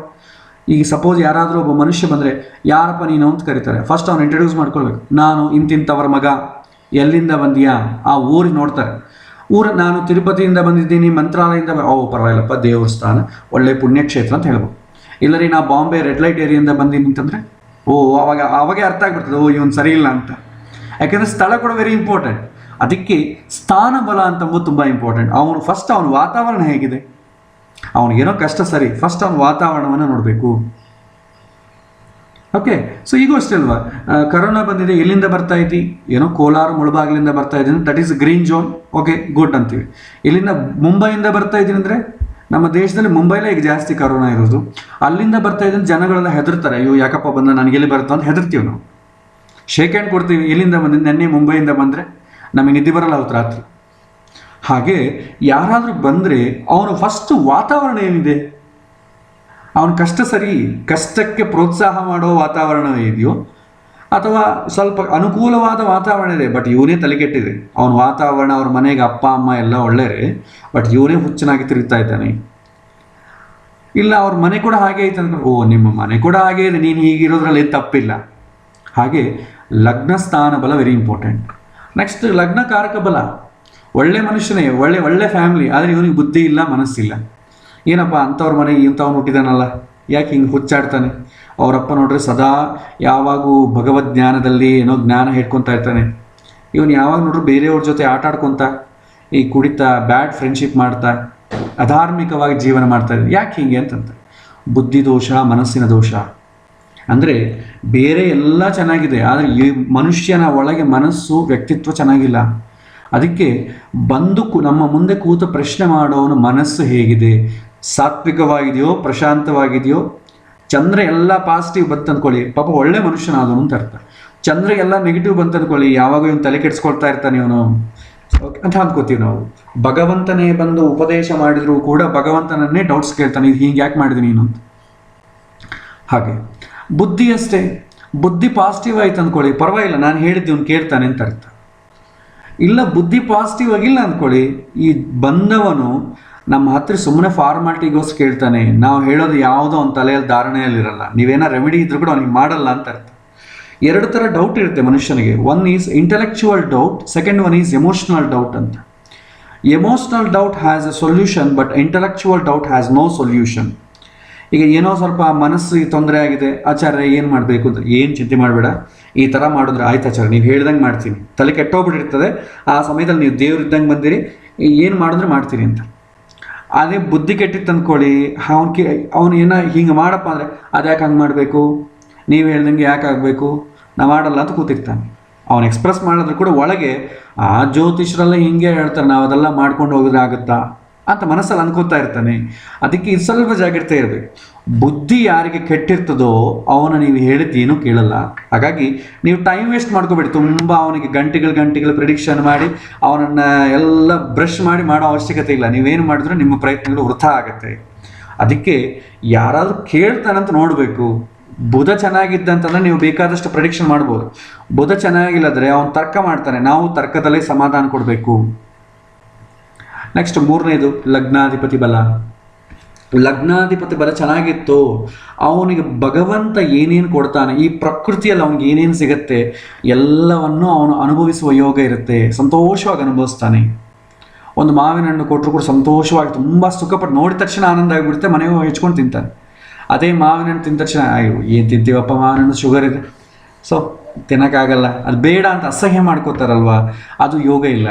ಹೀಗೆ ಎಲ್ಲ ನಮಗೆ ಯೋಗ ಅನುಭವಿಸುವ ಯೋಗ ಇದೆ ಅಂತಂದರೆ ಆಧಿಪತ್ಯ ಬಲ ಚೆನ್ನಾಗಿರಬೇಕು. ಆಧಿಪತ್ಯ ಬಲದಲ್ಲಿ ಪ್ಲಸ್ಸುಗಳು ಜಾಸ್ತಿ ಇತ್ತಂದ್ಕೊಳ್ಳಿ, ಅವನಿಗೆ ಅನುಭವಿಸುವ ಯೋಗ ಇದೆ, ಒಂದಲ್ಲದ್ರೆ ಇನ್ನೊಂದಾದರೂ ಅನುಭವಿಸ್ತಾನೆ. ಈ ಸೃಷ್ಟಿಯಲ್ಲಿ ಅಟ್ಲೀಸ್ಟ್ 60% ಮೇಲೆ ವಸ್ತುಗಳು ಅನುಭವಿಸಿದ್ರು ಅವನು ಹ್ಯಾಪಿಯಾಗಿರ್ತಾನೆ. ಇಲ್ಲ ಮೈನಸ್ಸುಗಳು ಜಾಸ್ತಿ ಇತ್ತು ಅಂದ್ಕೊಳ್ಳಿ, ಇವನಿಗೆ ಅನುಭವಿಸುವ ಯೋಗ ಇಲ್ಲ, ಎಲ್ಲ ಇದೆ, ಏನು ಪ್ರಯೋಜನ? ಮನೆ ಬಾಗಿಲು ದುಡ್ಡು ಹಣ ಕಾಸು ಮನೆಗೆ ಜನ ಎಲ್ಲ ಇದ್ದಾರೆ, ಆದರೆ ಇವನು ಯಾವಾಗೂ ತಲೆ ಕೆಡಿಸ್ಕೊಂಡು ಮನೆಗೆ ಒಂದು ರೂಮಲ್ಲಿ ಬಿದ್ದಿರ್ತಾನೆ, ಏನು ಉಪಯೋಗ ಇಲ್ಲ. ಸೊ ಹೀಗೆ ಪ್ಲಸ್ಗಳು ಮೈನಸ್ಸುಗಳು ಹಾಕಿ, ಆ ಪ್ಲಸ್ ಇದ್ದರೆ ಹೇಗೆ ಚಿಂತನೆ ಮಾಡಬೇಕು, ಮೈನಸ್ ಇದ್ದರೆ ಹೇಗೆ ಚಿಂತನೆ ಮಾಡಬೇಕು ಅರ್ಥ ಮಾಡಿಕೊಳ್ಬೇಕು. ಲಗ್ನ ಸ್ಥಾನದಿಂದ ನೀವೇನು ಪ್ರೆಡಿಕ್ಷನ್ ಮಾಡಿ ಅವ್ನಿಗೆ ಹೇಳೋದು ಬೇಕಾಗಿಲ್ಲ. ಇನ್ನೊಂದು ಮುಖ್ಯವಾದ ವಿಷಯ, ಯಾವಾಗೂ ಜಾತಕವನ್ನು ನೋಡೋ ಕಾಲಕ್ಕೆ ಜಾತಕದ ಟರ್ಮಿನಾಲಜಿ ಅವನಿಗೇನು ಎಕ್ಸ್ಪ್ಲೈನ್ ಮಾಡೋ ಕೆಲಸ ಇಲ್ಲ. ನಿನ್ನ ಜಾತಕದಲ್ಲಿ ಕೋಣ ಸ್ಥಾನದಲ್ಲಿ ಗುರು ಇದ್ದಾನೆ ಅಂತೀವಿ. ಕೋಣ ಅಂತಂದರೆ ನಮಗೆ ಗೊತ್ತಿದೆ, ಅವನಿಗೇನು ಗೊತ್ತಿದೆ? ಗೊತ್ತಿಲ್ಲ. ಸೊ ನಿನ್ನ ಜಾತಕದಲ್ಲಿ ಕೋಣ ಸ್ಥಾನದಲ್ಲಿದ್ದಾನೆ, ಶನಿಗೆ ಸಂಬಂಧಪಟ್ಟ ದಶೆ ಬಂದಿದೆ, ಈ ದಶೆ ಬಂದುಬಿಟ್ಟಿದೆ, ಗೋಚಾರದಲ್ಲಿ ಹಾಗಿದೆ ಅಂದರೆ ಅವ್ನಿಗೇನು ಅರ್ಥ ಆಗಲ್ಲ. ಕೊನೆಗೆ ರಿಸಲ್ಟ್ ಏನು ಹೇಳ್ತಾರಪ್ಪ ಅಂತ ನೋಡ್ತಾ ಇರ್ತಾರೆ. Plus psychology is very important. ಈಗ ಯಾರಾದರೂ ಒಂದು ಜಾತಕವನ್ನು ಕೊಟ್ಟರೆ ಶಾರ್ಟೆಸ್ಟ್ ಟೈಮಲ್ಲಿ ನೀವು ರೆಸ್ಪಾಂಡ್ ಆಗಬೇಕು. ಇಲ್ಲ ನೀವು ಜಾತಕವನ್ನು ಹಾಗೆ ನೋಡ್ತಾ ಇದ್ದೆ ಅಂದ್ಕೊಳ್ಳಿ, ಅವನ ಮನಸ್ಸಾಗೆ ಏನಪ್ಪ ನನ್ನ ಜಾತಕ ಇಷ್ಟೊತ್ತು ನೋಡ್ತಿದ್ದಾನೆ, ಏನಾದರೂ ನನ್ನ ಜಾತಕದಲ್ಲಿ ಏನೋ ಕೆಟ್ಟದ್ದಿದೆಯಾ ಅಂತ ಅವನಲ್ಲಿ BP ರೈಸ್ ಆಗ್ತಾ ಇರುತ್ತೆ. ಅದೇ ನೀವು ಜಾತಕವನ್ನು ನೋಡೋಕಲ್ಲಿ ತುಂಬ ನಗುತ್ತಾ ನೋಡ್ತಾ ಇದ್ದೆ, ಪರವಾಗಿಲ್ಲ ಏನೋ ನಗುತ್ತಾ ನೋಡ್ತಾ ಇದ್ದೇನೆ ಅಂತಂದರೆ ನನ್ನ ಜಾತಕ ಚೆನ್ನಾಗಿದೆ ಅಂತಲೇ ಅರ್ಥ. ನೀವು ಸೀರಿಯಸ್ ಆಗಿ ಮುಖ ಚೆನ್ನಾಗಿ ಸೀರಿಯಸ್ ಆಗಿ ನೋಡ್ತಾ ಇದ್ದರೆ ಏನಪ್ಪ ಹಿಂಗೆ ನೋಡ್ತಿದ್ದಾನೆ ನನ್ನ ಜಾತಕದಲ್ಲಿ ಅಷ್ಟು, ನೀವು ಅವನಿಗೆ ಅಪ್ರೋಚ್ ಮಾಡೋದು ಬೇಡ, ಅದಕ್ಕೆ ಮುಂಚೆನೇ ಅವನೆಲ್ಲ ಕೂಡ ಏನೇನು ಪ್ರಿಡಿಕ್ಷನ್ ಮಾಡ್ತೀವಿ ಅವನ ತಲೆಗೆ ಆಲ್ರೆಡಿ ಇದ್ದೋಗ್ಬಿಡ್ತದೆ, ನೀವೇನು ಹೇಳಿದ್ರು ಮತ್ತೆ ಕೇಳಲ್ಲ. ಅದಕ್ಕೆ ಪ್ರಿಡಿಕ್ಷನ್ ಮಾಡೋ ಕಾಲಕ್ಕೆ, ಟೀಚಿಂಗ್ ಮಾಡೋ ಕಾಲಕ್ಕೆ ಪ್ರಶಾಂತ ಚಿತ್ತದಿಂದ ಇರಬೇಕು. ಇಲ್ಲದ್ರೆ ಏನಾಗುತ್ತೆ, ಅವನು ಗಾಬರಿ ಆಗ್ತಾನೆ ನೋಡು. ಅವ್ನಿಗೇನಾಗ್ತದೆ, ಜಾತಕ ನೋಡಿದ ತಕ್ಷಣ ಇಮಿಡಿಯೇಟ್ಲಿ ಶಾರ್ಟೆಸ್ಟ್ ಟೈಮಲ್ಲಿ ಹೇಳಬೇಕು. ಹಾಗೆ ಹೇಳಿದ್ರೆ ಏನಾಗುತ್ತೆ, ನನ್ನ ಜಾತಕ ಅಷ್ಟು ಕಾಂಪ್ಲೆಕ್ಸ್ ಏನಿಲ್ಲ ಅಂತ ಅರ್ಥ. ತುಂಬ ತಲೆ ಚಚ್ಚಿಕೊಂಡು ಹಾಗೆ ಹೀಗೆ ಜಾತಕವನ್ನು ಮೇಲೆ ಒಂದು ಸಾರಿ ಕೆಳಗೊಂದು ಸಾರಿ ನೋಡ್ತಾ ಇದ್ದೆ ಅಂದ್ಕೊಳ್ಳಿ, ಏನು ನನ್ನ ಜಾತಕ ಅಷ್ಟು ಕಾಂಪ್ಲೆಕ್ಸ್ ಆಗಿದೆಯಾ, ನಾನು ಇಷ್ಟು ಕಷ್ಟಪಡ್ತೀನ ಅಂತ ಅವನು ಆವಾಗೆ ಪ್ರೆಡಿಕ್ಷನ್ ಸ್ಟಾರ್ಟ್ ಆಗುತ್ತೆ, ಅವನೇ ಪ್ರೆಡಿಕ್ಷನ್ ಮಾಡ್ಕೊಂಡ್ಬಿಡ್ತಾನೆ. ಸೊ ಇದೆಲ್ಲ ಕೂಡ ಸ್ವಲ್ಪ ಕೇರ್ಫುಲ್ಲಾಗಿ ನೋಡಬೇಕಾದಂಥ ವಿಚಾರ. ಮುಂದೆ ಇದ್ರ ಬಗ್ಗೆ ನಾವು ಡಿಸ್ಕಸ್ ಮಾಡೋಣ. ಈ ಕೇಸ್ ಸ್ಟಡಿ ಮಾಡೋ ಕಾಲಕ್ಕೆ, ಒಂದು ಜಾತಕವನ್ನು ಪ್ರಾಕ್ಟಿಕಲಿ ತೊಗೊಳ್ಳೋ ಕಾಲಕ್ಕೆ ಏನು ಮಾಡಬೇಕು, ಯಾವ ಥರ ನಾನು ಜಾತಕವನ್ನು ನೋಡಬೇಕು, ನಾನು ಸಬ್ಜೆಕ್ಟ್ ವೈಸ್ ಹೇಗೆ ನೋಡಬೇಕು, ಆಮೇಲೆ ಅವನ ಮುಂದೆ ನಾನು ಹೇಗೆ ಬಿಹೇವ್ ಮಾಡಬೇಕು, ಇದೆಲ್ಲ ಇದ್ರೇ ಏನಾಗುತ್ತೆ, ಒಂದು ಸಿಸ್ಟಮ್ಯಾಟಿಕ್ಕಾಗಿ ಒಂದು ವಿಷಯವನ್ನು ಅವನಿಗೆ ಹೇಳಲಿಕ್ಕೆ ಅವಕಾಶ. ಇಲ್ಲದ್ರೆ ಏನಾಗುತ್ತೆ, ಎಲ್ಲ ಇದೆ, ಸಬ್ಜೆಕ್ಟ್ ಇದೆ, ಎಲ್ಲ ನೋಡ್ತೀರಿ, ಆದರೆ ಅವನಲ್ಲಿರುವಂಥ BP ಮಾತ್ರ ಲೋಯರ್ ಮಾಡೋಕ್ಕೆ ನಿಮ್ಮ ಕೈಯಲ್ಲಿ ಆಗಲ್ಲ. ಸೊ ಇದೆಲ್ಲ ವೆರಿ ಇಂಪಾರ್ಟೆಂಟ್ ಥಿಂಗ್ಸ್. ಇದು ನಿಮಗೆ ಸೈಕಾಲಜಿ ತಿಳ್ಕೊಂತ ಭಗವದ್ಗೀತೆ ಕೇಳ್ತಾ ಕೇಳ್ತಾ ಆಟೋಮೆಟಿಕ್ ನಿಮಗೆ ಇದೆಲ್ಲ ಬಂದ್ಬಿಡುತ್ತೆ. ಸೊ ಹಾಗಾಗಿ ಇದ್ರ ಬಗ್ಗೆ ಹೆಚ್ಚಿನ ಟೆನ್ಷನ್ ಮಾಡ್ಕೊಳ್ಳೋದು ಬೇಕಾಗಿಲ್ಲ. ಸೊ ಇವತ್ತಿನ ಪಾಠವನ್ನು ಇಲ್ಲಿ ಮುಗಿಸೋಣ. ಮತ್ತು ನಾಳಿನ ದಿನ ಒಂದು ಇವತ್ತು ನಾವು ನೋಡಿದ್ವಲ್ಲ, ಸ್ಥಾನ ಬಲ, ಕಾರಕ ಬಲ, ಆಧಿಪತ್ಯ ಬಲ ನಾವೇನು ನೋಡಿದ್ದೀವಿ, ಇದನ್ನು ಪ್ರಾಕ್ಟಿಕಲಿ ಒಂದು ಜಾತಕವನ್ನು ಇಟ್ಟುಕೊಂಡು ಪ್ಲಸ್ಗಳು ಮೈನಸ್ಗಳು ನಾನೊಂದು ಸಲ ಹಾಕಿ ನಾನು ಹೇಳ್ತೀನಿ.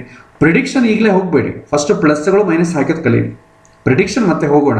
ಈಗಲೇ ಪ್ಲಸ್ಗಳು ಮೈನಸ್ ಮಾಡಿದ್ರೆ, ಪ್ರಿಡಿಕ್ಷನ್ ಮಾಡಿದ್ರೆ ನಿಮಗೆ ಅನಲೈಸ್ ಮಾಡೋದು ಮರ್ತೋಗ್ಬಿಡ್ತದೆ. ಸೊ ನಾಳಿನ ದಿನ ಸಿಸ್ಟಮ್ಯಾಟಿಕ್ಕಾಗಿ ನಾವು ಅಪ್ರೋಚ್ ಮಾಡೋಣ. ಶ್ರೀಕೃಷ್ಣ ಅರ್ಪಣಮಸ್ತು. ಹರೇ ಶ್ರೀನಿವಾಸ.